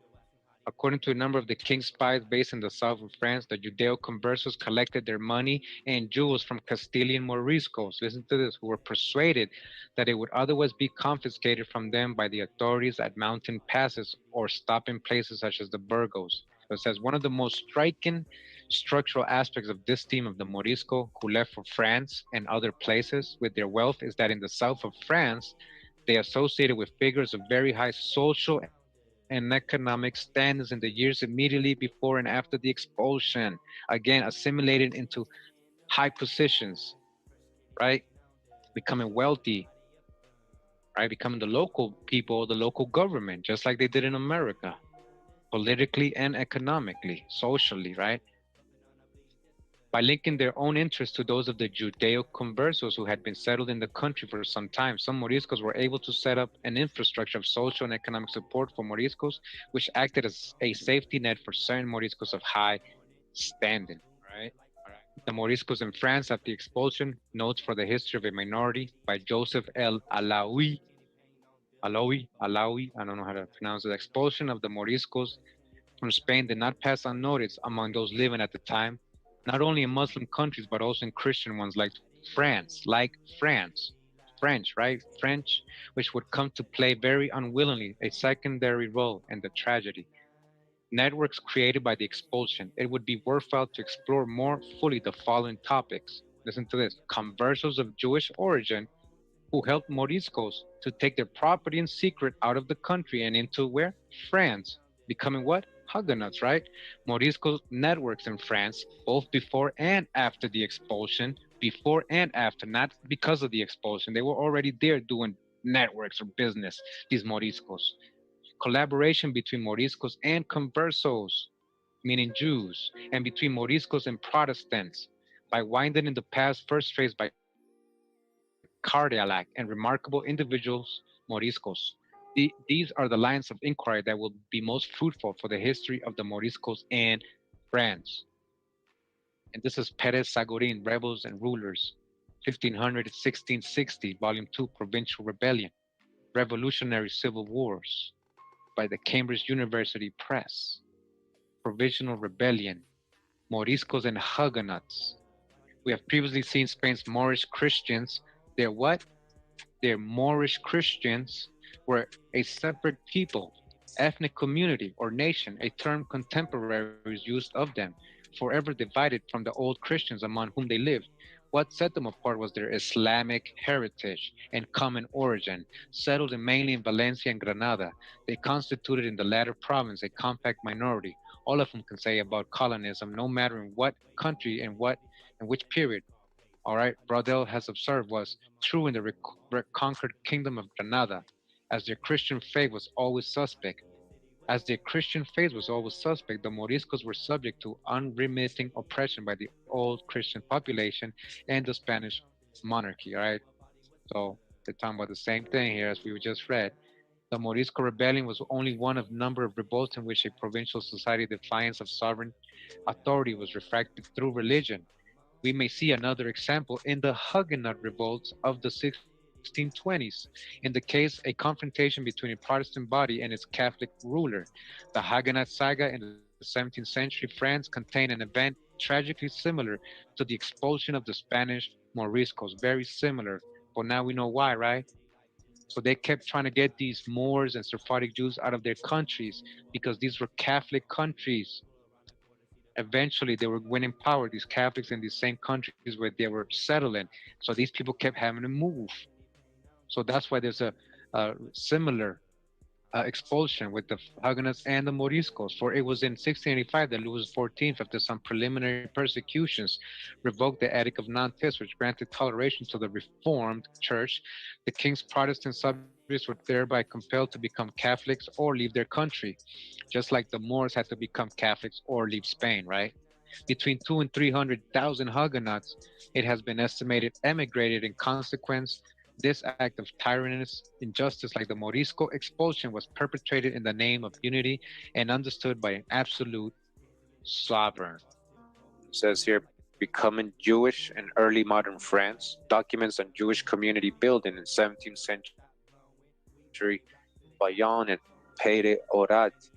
This from the Journal of Social History, Volume 40, Number 1, pages 147 to 180. And we only got a preview of this. It's the title is The History of the Sephardi Jews in Southwestern France, right? The history of Sephardi Jews in France began with the establishment in the mid-16th century of small enclaves of Iberian refugees in the regions of Les Landes and the Pyrenees Atlantics. The settlers, most of whom immigrated to France in the 1600s and traced their familial origins to or through Portugal, were so-called conversos or new Christians. All right, remember, so they became new Christians. And remember, Protestant is looked at like a Christian, kind of like a Christian faith, right? But these new Christians were really what? Conversos, what?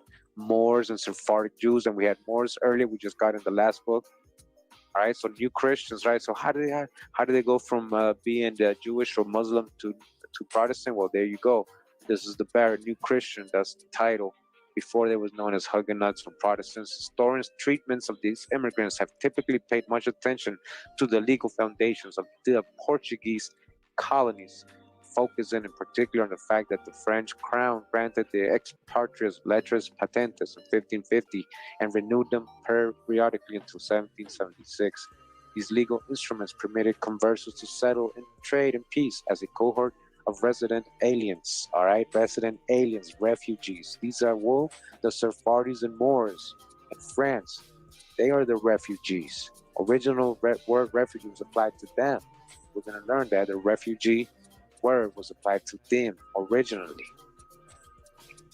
The merchants, all right? The merchants, remember these are merchants and other Portuguese called New Christians. They were called New Christians. They weren't Christians. Muslims and Sephardic Jews, people of color, again, merchandise. And so the standard narrative goes to finally shed their worst fears as live as Jews, relatively undisturbed, albeit under an almost transparent veil of Catholicity. All right, so secret Jews. It says Judaism was tactically tolerated but had been banned in France since 1394. It would not be fully legalized until the late 18th century. All right. So this is just wanted to correlate. This is from the University of Arizona, called "Who Were the Huguenots?" It says uploaded by Al-Farakshaniti. All right. So that says, it doesn't give any much other description, but it says the Huguenots and the Jews entwined in the pathways of history. Pretty good what he was saying, how he was comparing certain things that make sense of what I was trying to say. Now it says here, from Spanish Jews to French Huguenots, right? That's like down in chapter 5. We're going to go to that part. And it says here, searching for crypto Jews in France, from Spanish Jews to French Huguenots. All right, so there's other people saying this. There's an increase in interest concerning where the overt, unconcealed Jews and crypto secret Jews of Spain and Portugal settled after being exiled by the Inquisition. Morocco and other parts of North Africa, the Ottoman Empire, and Holland have been of major interest as Islamic or Protestant areas, which did not have a Catholic Inquisition. So they went to Protestant and Islamic areas, right? In these areas, exiles generally practiced their Judaism openly. Portugal and later Spanish and Portuguese colonies in the Americas have been of major concern as places where the Inquisition was imposed, leading to crypto Jews secretly practicing Judaism. But little attention has been given to France, the only country besides Portugal and Morocco a short distance by water in that border Spain. All right, so France is basically right attached to Spain, and then, so, why wouldn't they go there? France, because of its proximity to Spain, was a natural point of escape for Jews fleeing across the border. This was only slightly less likely for Jews fleeing Portugal. Jews had been officially excluded from France since 1394, and the border was officially closed to Jews, but a trip through the Pyrenees was a route taken by some exiles. A geographical imperative well nigh forced the New Christians of Spain and Portugal to take road to France, even if only as a way station for other places. Because of the persecution of conversos in Barcelona, Catalonia in 1488, in the Balearic Islands in 1489, flights to foreign countries, particularly to the southern provinces of France, began to assume panic proportions. In addition to the geographical proximity, before the expulsion of Jews from France in 1394, there had been a close relation between the Jewish communities of Spain and France, with Spain providing many of the leaders for the French Jewish communities. In 1550, France officially opened its borders, and conversos fleeing Spain and Portugal were officially allowed to live in France. As Baynard notes, the proximity of the territorial border made it possible for conversos fleeing Spain and Portugal to maintain ties with their families who had remained there and to establish business connections. There we go again, merchant business connections supervised from France. Despite some overness, the non-French, suspiciously non-Catholic merchants Portuguese did live in tense balance and act. Scarcely 50 years after the recognition, the New Christians who had been in Bordeaux for less than 10 years were asked to leave and settled mostly in Paide, Horaide, Bidache, and Bayonne. In 1650, Louis XIII published an edict demanding that all Jews, disguised or not, leave France in 1 month, but the Parliament of Bordeaux prevented the expulsion from taking place. In 1656, Louis XIV issued an edict which in effect confined the New Christians to the Bordeaux, Bayonne, and surrounding areas. The Novus Christians continued throughout this time to live within the frame of Catholicism. They were baptized, married, and buried according to the Catholic tradition and made no apparent attempts to reveal Jewish heritage. They were repeating the history of the Marranos of Spain. Slowly, however, the crypto-Jews of southwestern France began to be referred to as Jews, and the king and his advisors gave clear evidence that the future of these newly designated Jews was uncertain. By 1700, Louis XIV no longer believed in their Catholic camouflage and began to treat the merchant Portuguese as Jews. If viewed as Jews, they would have no status and would have to pay exorbitant taxes for rights that Novus Christians had always freely enjoyed. The worst was over, however, and gradually the Novus Christians returned to practicing Judaism and disciplined those members of the community who strayed from the community. In addition to the ups and downs in the Bordeaux and Bayonne areas, there were problems for crypto-Jews in other parts of France. In 1632, for example, in Rouen, 37 new Christians were arrested for their Jewish ways, and an auto-da-fé was possible. They declared their fidelity to Catholicism, paid money, and were released. All right, so they had, hey, all right, we'll be Catholics.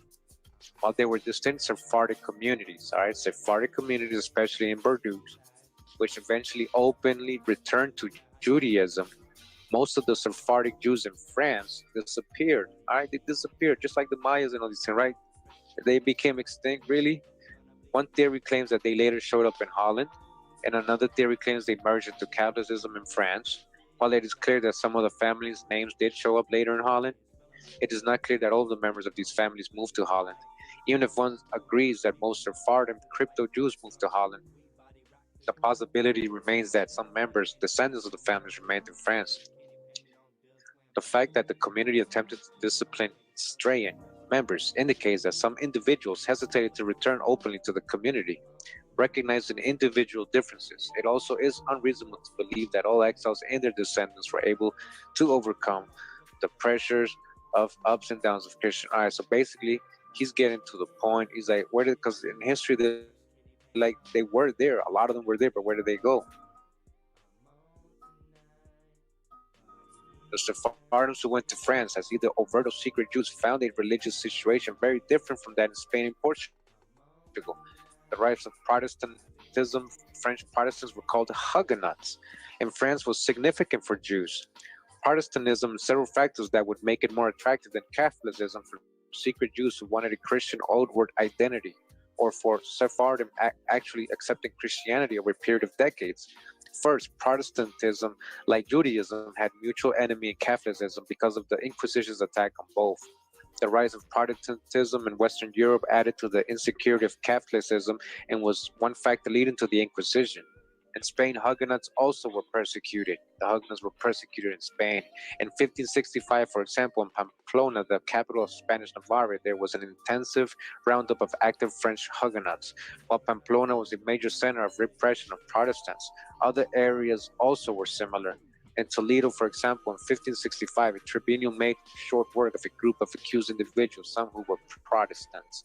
Second, Protestantism, like Judaism, had a special appeal to merchants and to the financially well-off and well-educated segments of society, because the Protestants were also controlling that. All right, again, this is a network, a global network. They've had it for ages. Again, he's getting onto something, but these families, like he's finding out, had a connection from way back. They're merchants. Third, and related to the second point, Protestantism had a special appeal in seaports and shipping areas of France, especially in La Rochelle area of western France on the Bay of the Biscay, about 200 miles from the Spanish border and about 80 miles from Bordeaux. Remember that the Sephardic Jews were being attracted to Holland because of their ports and the way they can go with shipment. Well, they did the same. They went to these areas of France. The Sephardic and Huguenot areas of settlement overlapped to a noticeable extent. They were in the same area. Fourth, at its height, before their most severe persecutions under Louis XIV, Huguenots comprised 1/10 of France's population. The largest numbers were in western and southern France, the areas closest to Spain. As pressures periodically increased against the new Christians in France, the new Christians, remember who the new Christians were? Right, those were the Sephardic Jews and the Moors, the Muslims. And remember, Protestantism is a type of Christianity, so they can be considered, they can go into Protestantism if they're considered new Christians in France. It is difficult to believe that some did not overtly convert to Christianity. And if they did, it is reasonable that some would have chosen Protestantism rather than Catholicism in the period when Protestantism was still strong. You get it? What he's saying is Huguenots also had a mixed treatment in France, sometimes being good and sometimes suffering from much persecution because they were not Catholic. Thousands were killed, sent to prison, or had their children taken away. Louis XIV ended Huguenot rights in 1685 and gave the Huguenots a short period of time to convert to Catholicism or go into exile. About 160,000 Huguenots went into exile and about 850,000 openly converted to Catholicism. Similar to crypto Jews, some overtly practiced Catholicism but remained crypto Protestants. All right, Paul Revere's family is believed to have been a crypto Protestant. Paul Revere, we already got that. He was a Huguenot. Remember, Huguenot, who the Huguenots? There were times when it was safe to be a crypto Jew, overtly practicing Catholicism, than to be a Huguenot. But in the earlier years, up to about 1572, it was safer to be a crypto Jew, overtly practicing Protestantism, than to be an overt Jew. Throughout Huguenot history, French Protestantism had a special affinity for Jews. The Huguenots, especially in the Languedoc area of southern France, later, beginning about 1700, referred to themselves as living in the desert, which they likened to the Hebrews living in the desert.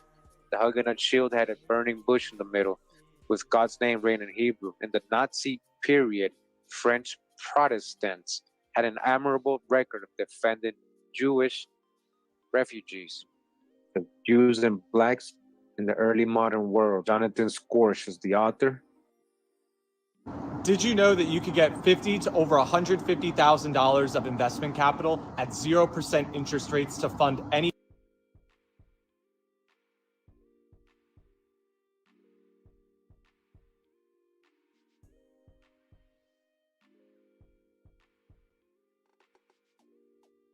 Find it without a serious amount of problems. But I want to thank all of y'all for coming, man. We got exactly 2 hours and 40 seconds of show in today. So I invite all of you that's here today to come back tomorrow and let's do this thing all over again. And you know what I'm saying? Let's get some music playing up in here somehow.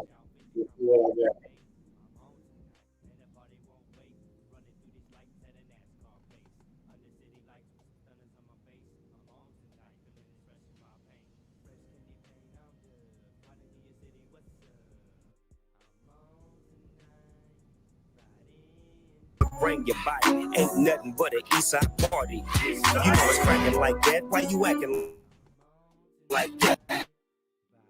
Hand me your glass, let me pour you some. Yeah, that's plenty. Now if you act right, by the end of the night you get the candy to Southside boss. Twist that spinach, put fire on the end of the bitch. Now let me hit it, baby. You cute, but you need to be fucking with Snoop. Come through and see what it do. Oh yes, it's Eva night, and she's feeling right.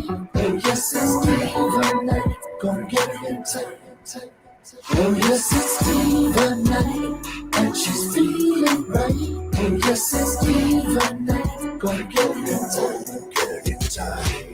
Phenomenal abdominal pressure with the follow through. Relax for a second, let me tell you what we ought to do. We start with the top, then move it to the bottom. Make a dress hit the floor like your panties be dropping. Damn, you look good, girl, rocking the set, getting it wet. Correct me if I'm wrong so I can place my bet. This is the time of the night when your girls join in, cause I'm the type of motherfucker fucking you and your friend. East coast to the west side, doing it all night. Take you one at a time, no need for a cat fight.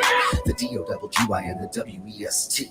Oh yes, it's Eva night, and she's feeling right. Oh yes, it's Eva night, gonna get it in tight. Oh yes, it's Eva night, and she's feeling right.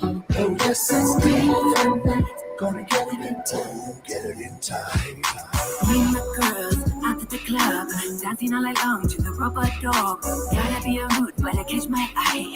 Super duper kind with a super sweet smile. Gotta get to know me in the right way. Turn up the Marley and pass the J. Looking so fine, listening to reggae. In your arms, I want to stay. I'm the queen, yeah, I'm a diva. Come too close, you'll catch a fever. My love spell on you, then you got amnesia. Oh yes, it's Eva night, and she's feeling right. Oh yes, it's Eva night, gonna get it in Oh yes, it's diva night, and she's feeling right. Oh yes, it's diva night, gonna get it in time, get it in time. You gave it to him one cut.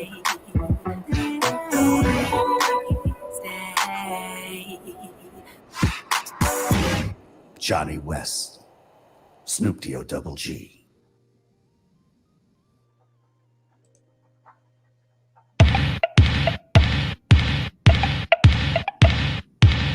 Blocks, hoods, turns, tracks, feed, coke, cook, crack, hustle, hard, get dope, yeah, nigga, that blow, it's a slump. This is a slump. It's a slumper.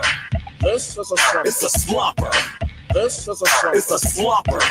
This is a slump. It's a slumper. That step is here. He don't give a fuck about no rock, no cheap bendy, Christian the air. Just bitty ball, caps the balls, and not here. Smoke a little weed, but I love it. Rim me full of things, better put one in. Niggas only let you catch your rapping down. I mean, I ain't tripping, I got calico. Sick ass homies got a few without you. Powerful bad bitches that'll work the strong. Love me, I hate me, I still get money. When I post anything less like funny, it might be the face on the 50 out. Every time you turn on the radio, I hear it in the traffic when you're dumping it. I hate that nigga, but he getting it down. Blocks, hoods, turns, tracks, feed, coke, cook, crack, hustle, hard, get dope, yeah, nigga, that blow, it's a slump. This is a slump. It's a slumper. This is a slump. It's a slumper. This is a slump. It's a slumper. Digital dashboard, I'm act like Frank and Ted Moore. Blood lore like people and yuck, we go hard. Stupidity is idiots, we be eating hemp cookies. High like a dinosaur, high as giraffe coach. My diamonds and rings and watches, bracelets and gold pendant. My Chrysler 300C gotta hit me up. I dip down the aisle with my woofers cooking. All the little high school girls be looking at me and my guys with drips. Taper cuts and ball heads. Gassing and breaking and dipping off of the thieves. I'm old school, I smoke zigzags and hit the bomb. Let my little niggas drive my whips to the prom. I'm banked up, I stay checking Yaper because you brought a Chinese name. One golf, a reckless eyeball, cautious. With a trigger finger on my thumb, rapping like a youngster. Nigga, this a slumper. Blocks, hoods, turns, tracks, feed, coke, cook, crack, hustle, hard, get dope, yeah, nigga, that blow, it's a slumper. This is a slump. It's a slumper. This is a slump. It's a slumper. This is a slump. It's a slumper. This is a slump. It's a I ride my slumper. dope as shit when I'm off in them drugs. They tell me in the future that she gon' catch up. They tell me being gangsta is a thing of the past. And that's why most these rappers that got sweet in their ass. What's your handle now? Turf, spitter, mafia, in the court. Shook night a nigga. Rick turn the beat in the beat. Hot, but I can't put the heat. Tycoon, good with the pencil. Tuck into the game, the street slang. I'm a rap addict, gangsta rap addict. No backpack, grab on the hands, it's rap slapping. Burn off blocks and we hit a test. Alcohol got my foot feeling heavy, so I'm stopping. But there's so much highs in my brims, it's polished. It's polished. The 16 turf talk, hardest, the hardest. Blocks, hoods, turns, tracks, feed, coke, cook, crack, hustle, hard, get dope, yeah, nigga, that blow, it's a slumper. This is a slump. It's a slumper. This is a slump. It's a slumper. This is a slump. It's a slumper. This is a slump. It's a slumper. Hoods, turns, tracks, feed, coke, cook, crack, hustle, hard, get dope, yeah, nigga, that blow, it's a slumper. This is a slump. It's a slumper. This is a slump. It's a slumper. This is a slump. It's a slumper. This is a slump. It's a slumper.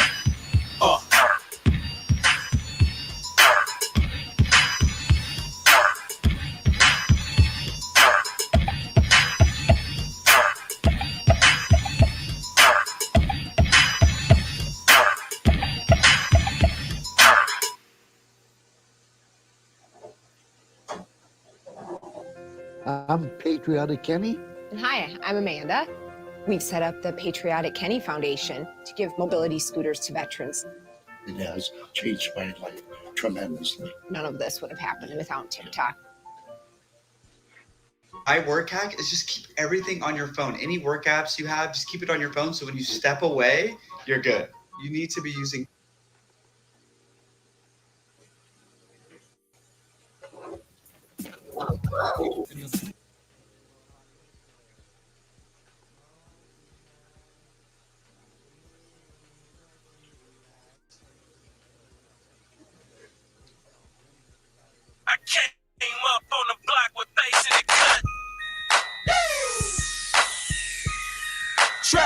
slap, cuz you know we fuck with it.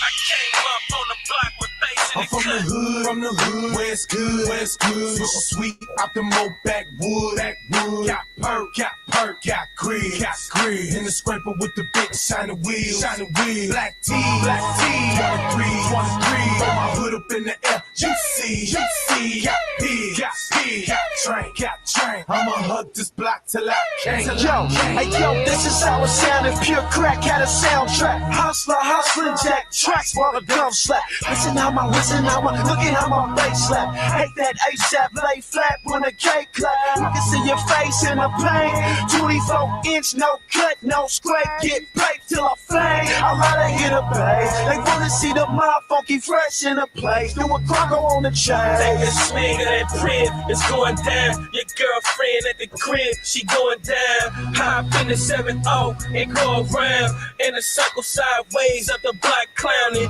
bitch niggas we down it cause we don't give a fuck, you put your faith in sluts, man you ain't seen enough, you put your face in sluts, man you ain't real as us, I came up on the block with bass in the cut. From the hood, it's good, so sweet, out the mo backwood, got grid, in the scraper with the big shiny wheels, black tee, 23, throw my hood up in the air, you see, got pig, got train, I'ma hug this block till I can't. Where you wanna go? What you wanna do? We can talk it out, a nigga we can shoot. You think it's cute? It get ugly as a shark bite. All that slick shit, but you better talk right. I hug the block, nigga, all day and all night. My weed is all purple, my crack is all white. Some niggas popping pills, some niggas taking Tonys, some niggas really real, some niggas really phony. I'm on your homie helmet, melted like it's grilled cheese. Police on a high speed, real niggas never freeze. Cop keys going broker for broker, go to war back and forth, losing soldier for soldier. Every real nigga need protection. I play a role like the grocery store meat section.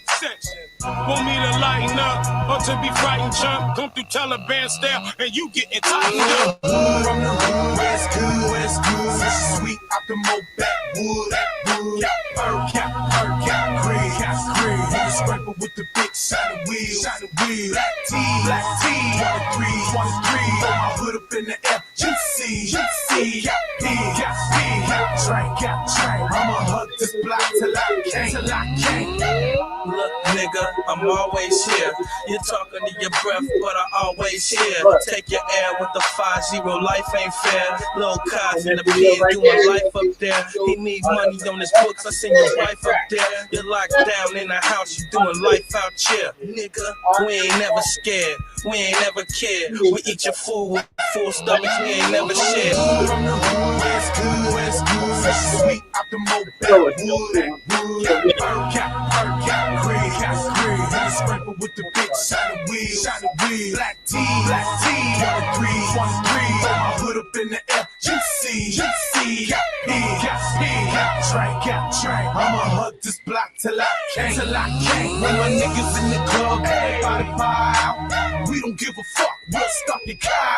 If a ripper wanna stop, as you wanna wild out, we don't give a fuck, we'll stop your cow. When my niggas in the club, everybody buy out, we don't give a fuck, we'll stop your cow. If a ripper wanna stop, as you wanna wild out, we don't give a fuck, we'll stop your cow.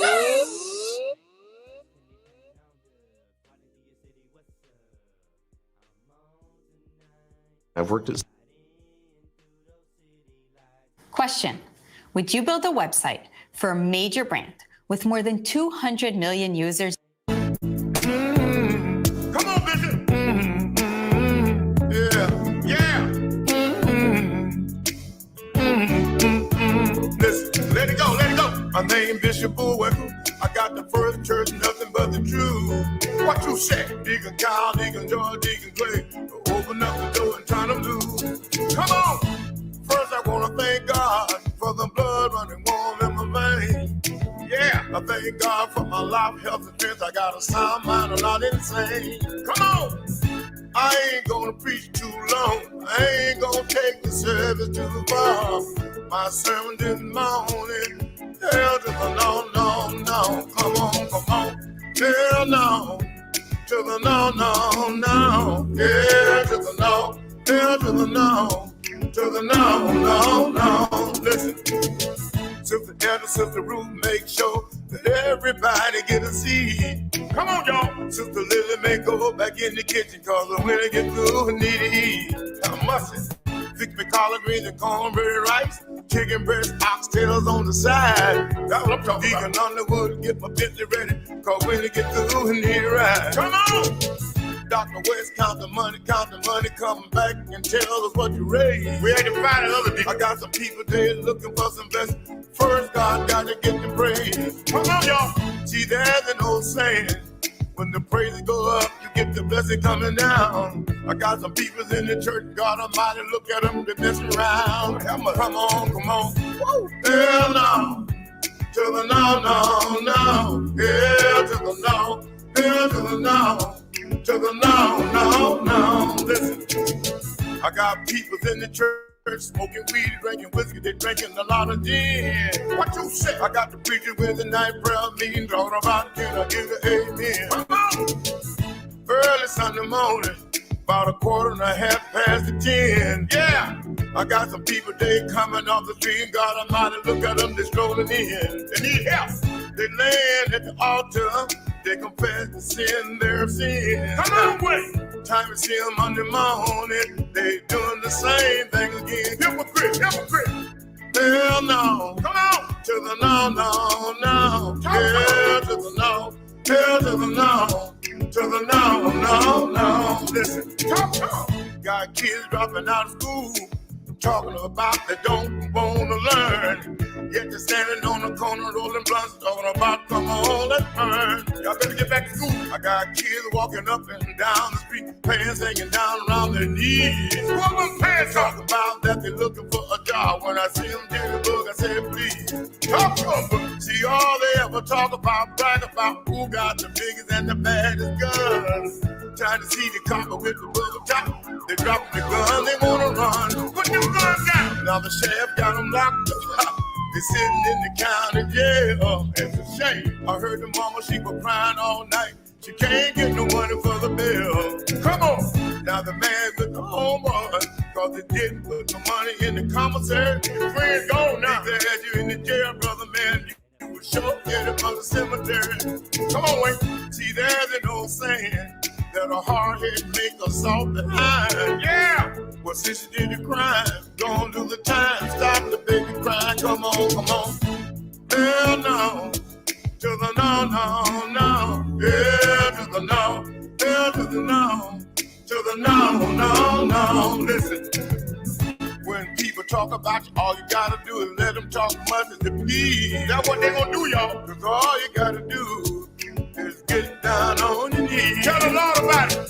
You tell God about it, and I guarantee you He will never leave you alone. Yeah. All you got to do is tell the devil, hell no, won't you leave me alone? Devil leave. Hell no. Come on, wait. To the no, no, no. Come on. Hell to the no. To the no, no, no. Come on. Hell no. To the no, no.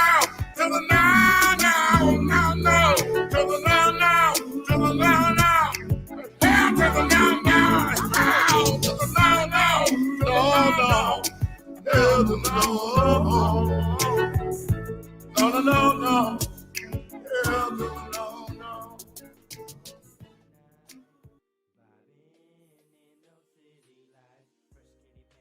This is Chris.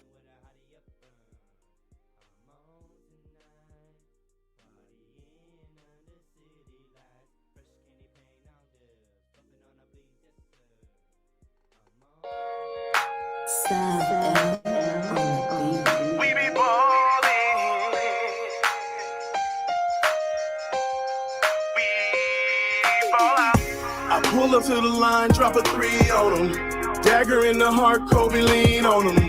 Look them in the eye, mug mean on them. Untouchable, triple team on them.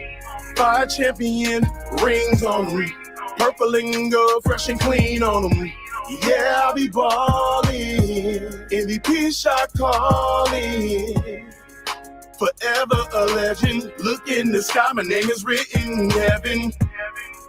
Forever a legend. Look in the sky, my name is written in heaven.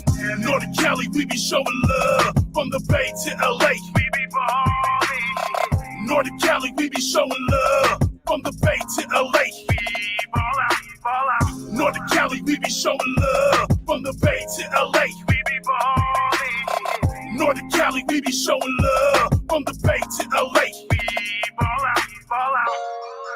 Forever legendary, we ready to ball, baby. Forever legendary, let's shoot for the stars, baby. Forever legendary, we ready to ball, baby. Forever legendary, let's shoot for the stars, baby. I live my life like a rock star.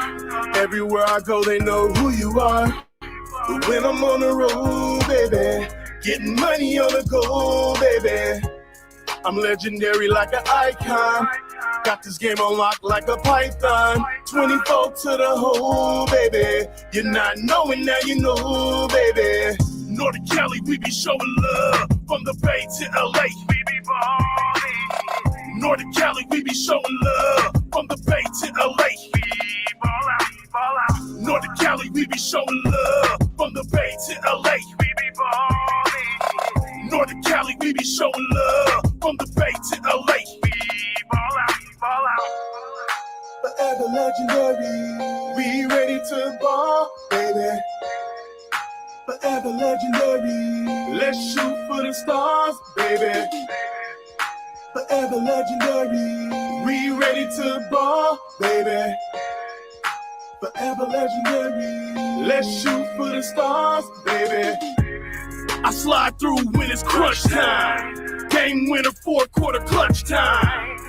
Man, I'm so legendary. My game so pretty, crossover Holly Berry. Come see me in the battlefield. Mama mentality, shoot to kill. I shine like my chain. On my jersey, I don't keep it lit, Laker game. Forever legendary, we ready to ball, baby. Forever legendary, let's shoot for the stars, baby. Forever legendary, we ready to ball, baby. Forever legendary, let's shoot for the stars, baby.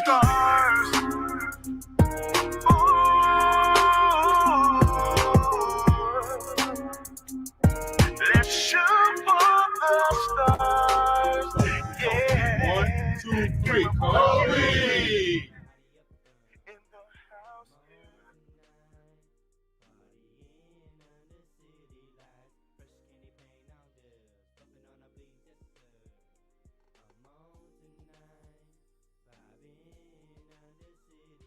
Yeah, yeah, yeah, yeah, yeah, yeah, yeah, yeah, yeah, yeah, yeah, yeah, yeah, yeah, yeah, yeah, yeah. When push comes to shove, I rush the herd, proclaim open season for cow tipping. If and when you'd like to address me, set the terms, and I'll be sure to burn thermonuke like your catalog ain't fireproof. Yeah, yeah, yeah, yeah, yeah, yeah. It ain't suggested to test freshness, spawn from repressed aggression, and second guessing will get you gangplanked, Gomer. The defender of the zone of enders is hell bent on cinders fucking your faculty. Yeah, yeah, yeah, yeah, yeah.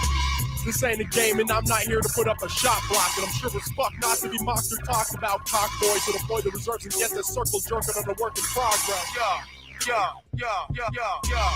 The axles with catalyst, protagonist, masochist, manuscript, maniacs, gone mental, and the torment won't be accidental. The element of surprise personified, turning halos into bow ties. Yeah, yeah, yeah, yeah, yeah.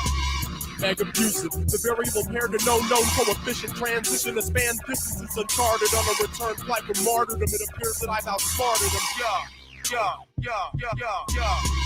Meg abusive, the variable pair to no known coefficient, transition to span distances uncharted on a return flight from martyrdom. It appears that I've outsmarted them. Yeah, yeah, yeah, yeah, yeah, yeah. I'm tickled fuchsia that you should hold me in such high esteem. I mean, it's always been such a goal of mine to inspire sadistic daydreams, acting as if I can't infiltrate the mainstream just because I've been secluded with the Bay scene.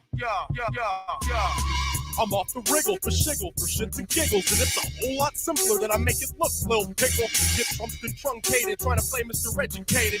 Yeah, yeah, yeah, yeah, yeah, yeah. Flying by the seat of my pants, flipping the bird from a cockeyed cockpit with a dirt bomb and a smart rocket hovering above your next project. The survival rate's expected to be non-existent. In closing, I'd just like to thank you for the invitation to thank you. Perhaps you ought to be more careful about the battles you provoke vocally. While we may never cross paths, don't get caught performing locally. Mag abusive, the variable paired to no coefficient. Transition to span distances uncharted on a return flight from martyrdom. It appears that I've outsmarted them. Mag abusive, the variable paired to no coefficient. Transition to span distances uncharted on a return flight from martyrdom. It appears that I've outsmarted them.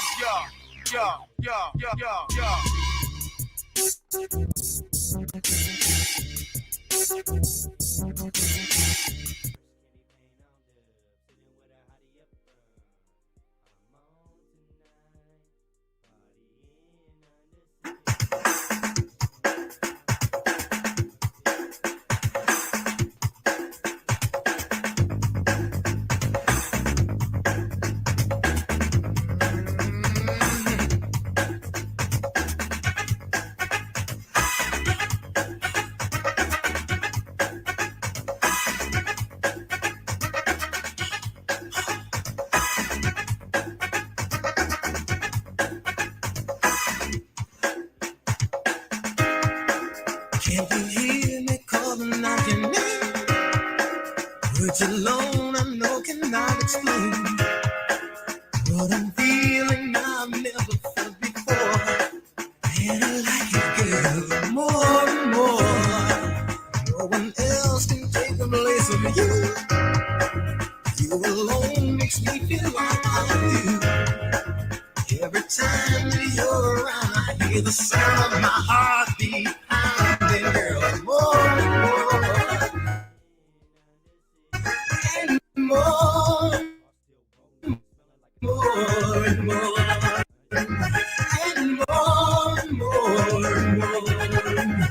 and more and more. Let's keep this love alive forevermore and more.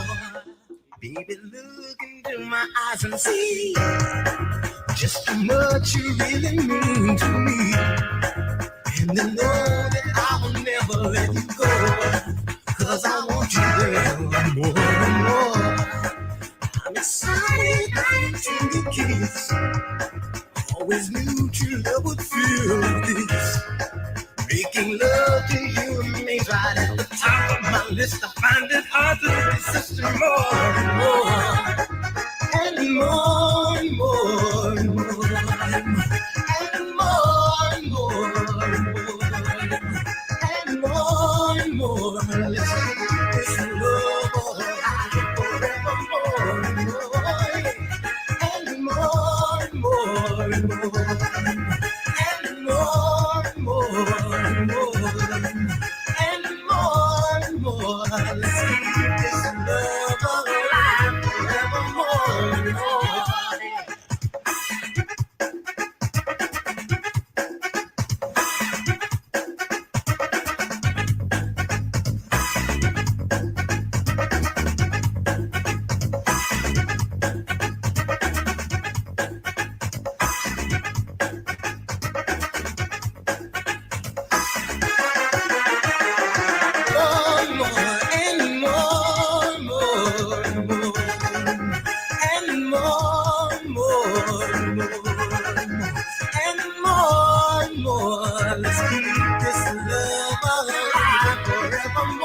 and more. Baby, when we both sleep at night, in my arms where you feel just right. It's like heaven holding you so tight. Your body, girl, and more and more.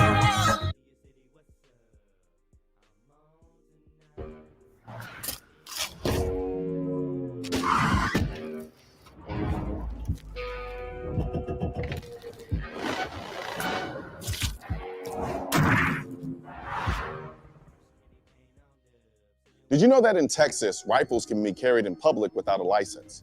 Whereas in Florida, no open carrying is allowed, except in unique situations like in hunting or fishing. Hi, I'm Koyon Noir, a Pro 2A attorney with over 2 million I want to thank everybody that hung around. I want to thank everybody that checked this out in the replay. This is a deep-ass show. I look forward to seeing y'all tomorrow because that was the end of part 1. I got the reading saved. It's 5 hours long, so I'm trying to do only about an hour of it per show. And I'm trying to do a show a day at various hours, but it appears that 5 o'clock in the evening is on my time is like the best time to really go live for all my friends and stuff. So I'm going to say good night. I'll see y'all tomorrow about 5:30, 6 o'clock. You've been watching the Y2K show where we do your kind of videos.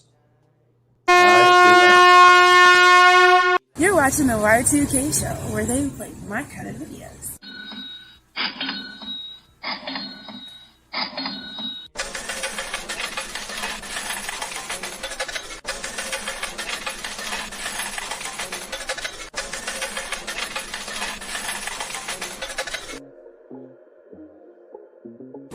Thank you for watching the Y2K show.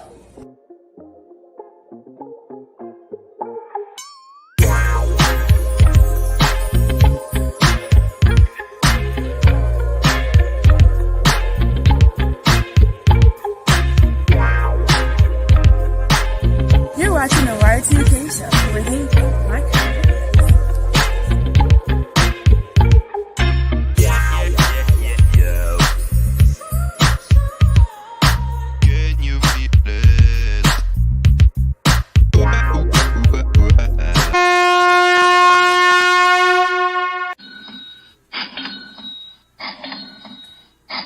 that like button.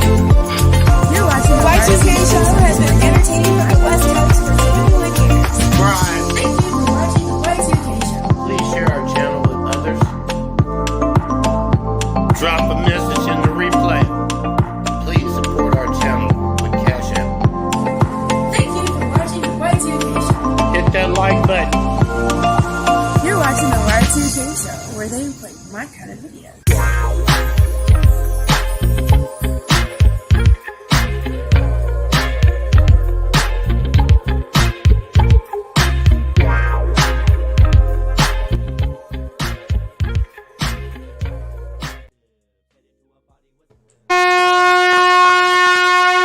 You're watching the Y2K.